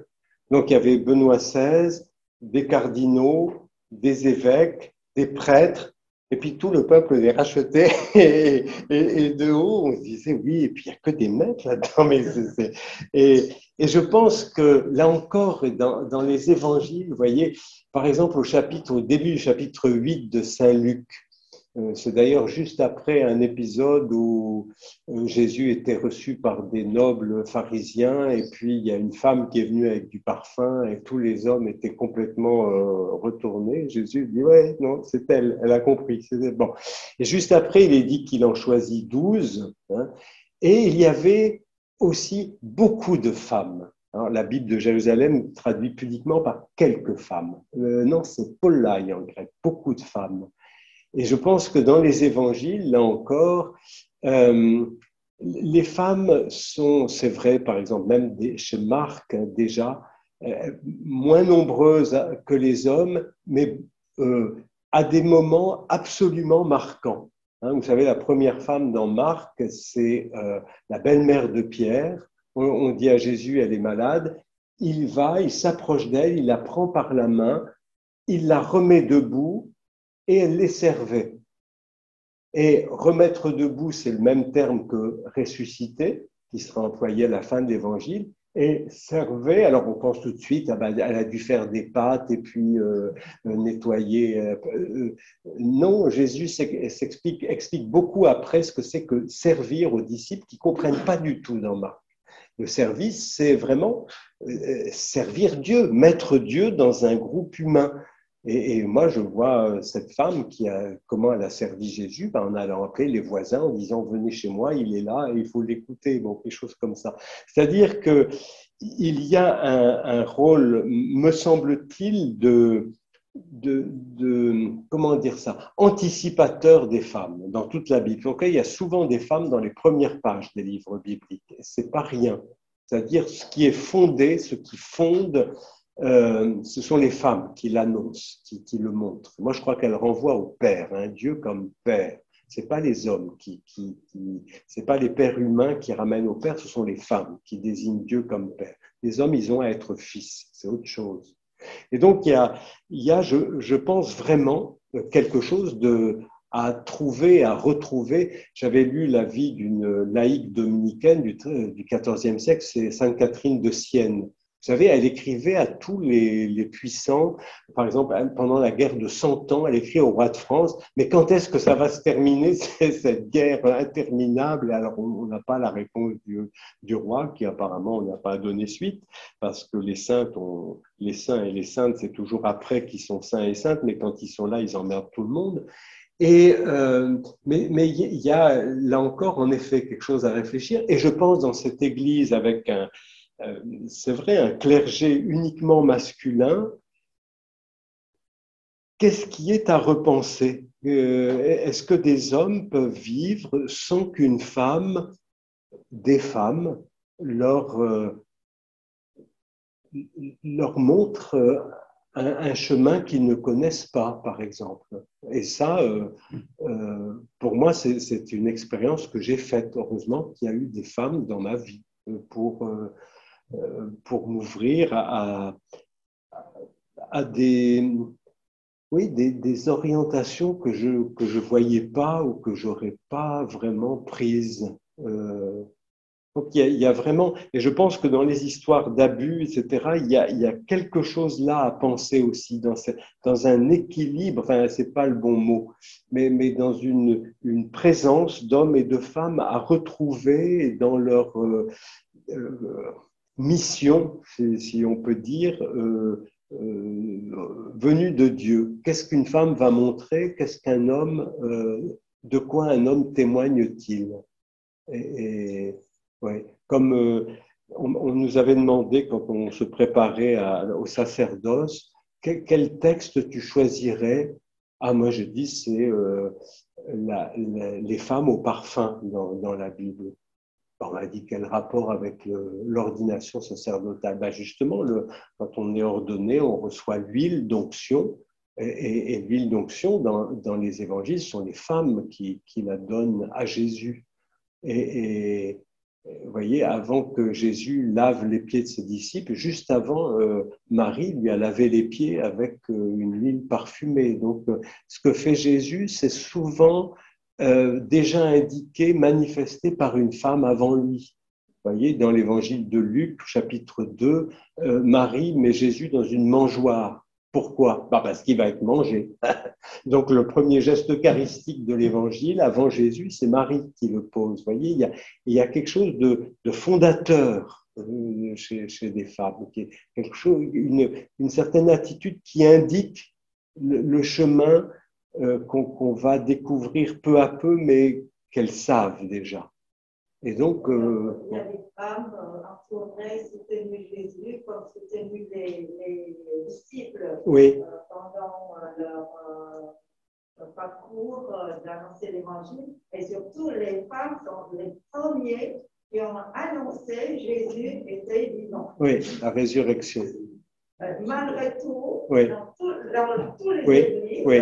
il n'y a pas des femmes prêtres. Oui. Il n'y a pas de femmes pasteurs. Et très peu. Si, il y a des femmes pasteurs. Il y a quelques femmes pasteurs.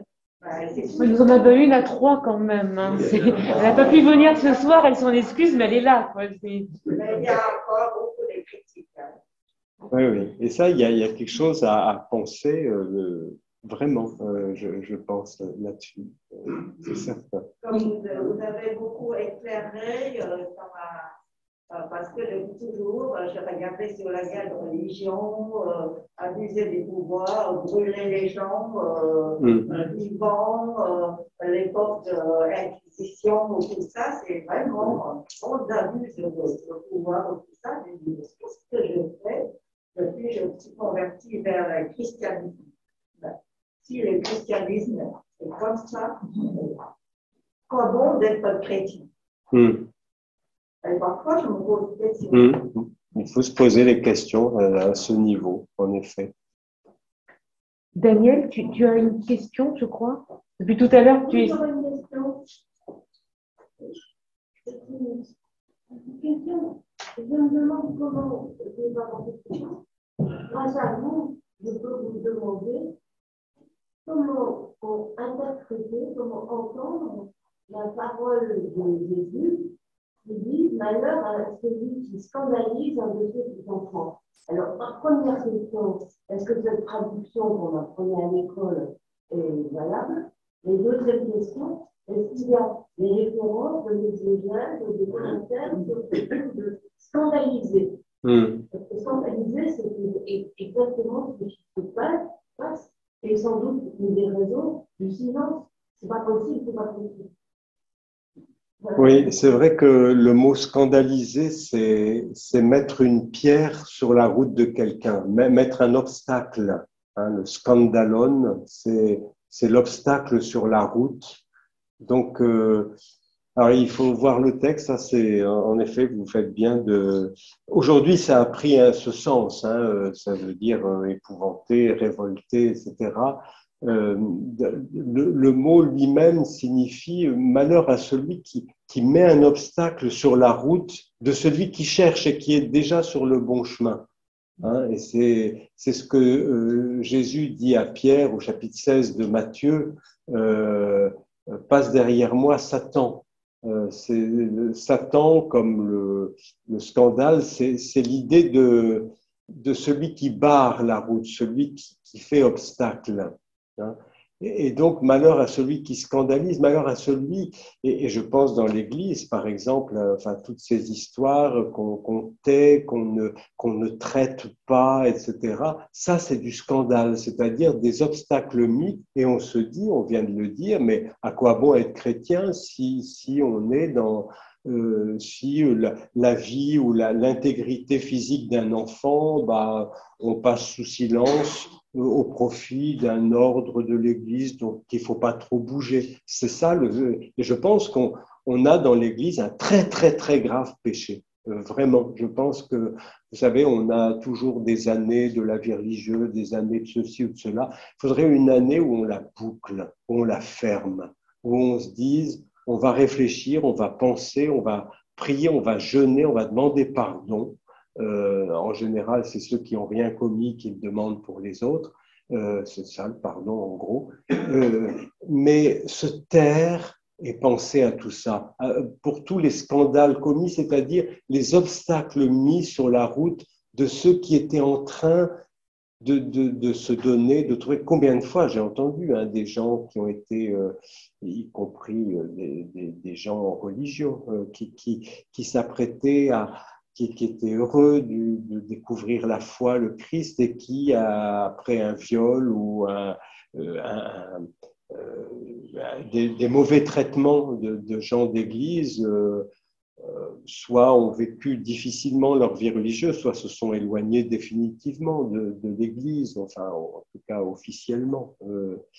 Et donc, oui, ce scandale, il faudrait une année pour écluser un peu le scandale, au sens tout ce que nous avons mis d'obstacles monstrueux sur la route de ceux qui cherchaient et qui s'approchaient de Dieu. Ouais. Et ça, il faudrait faire une année de... On se tait et puis on réfléchit, on lit la Bible et on fait plus de... On la boucle.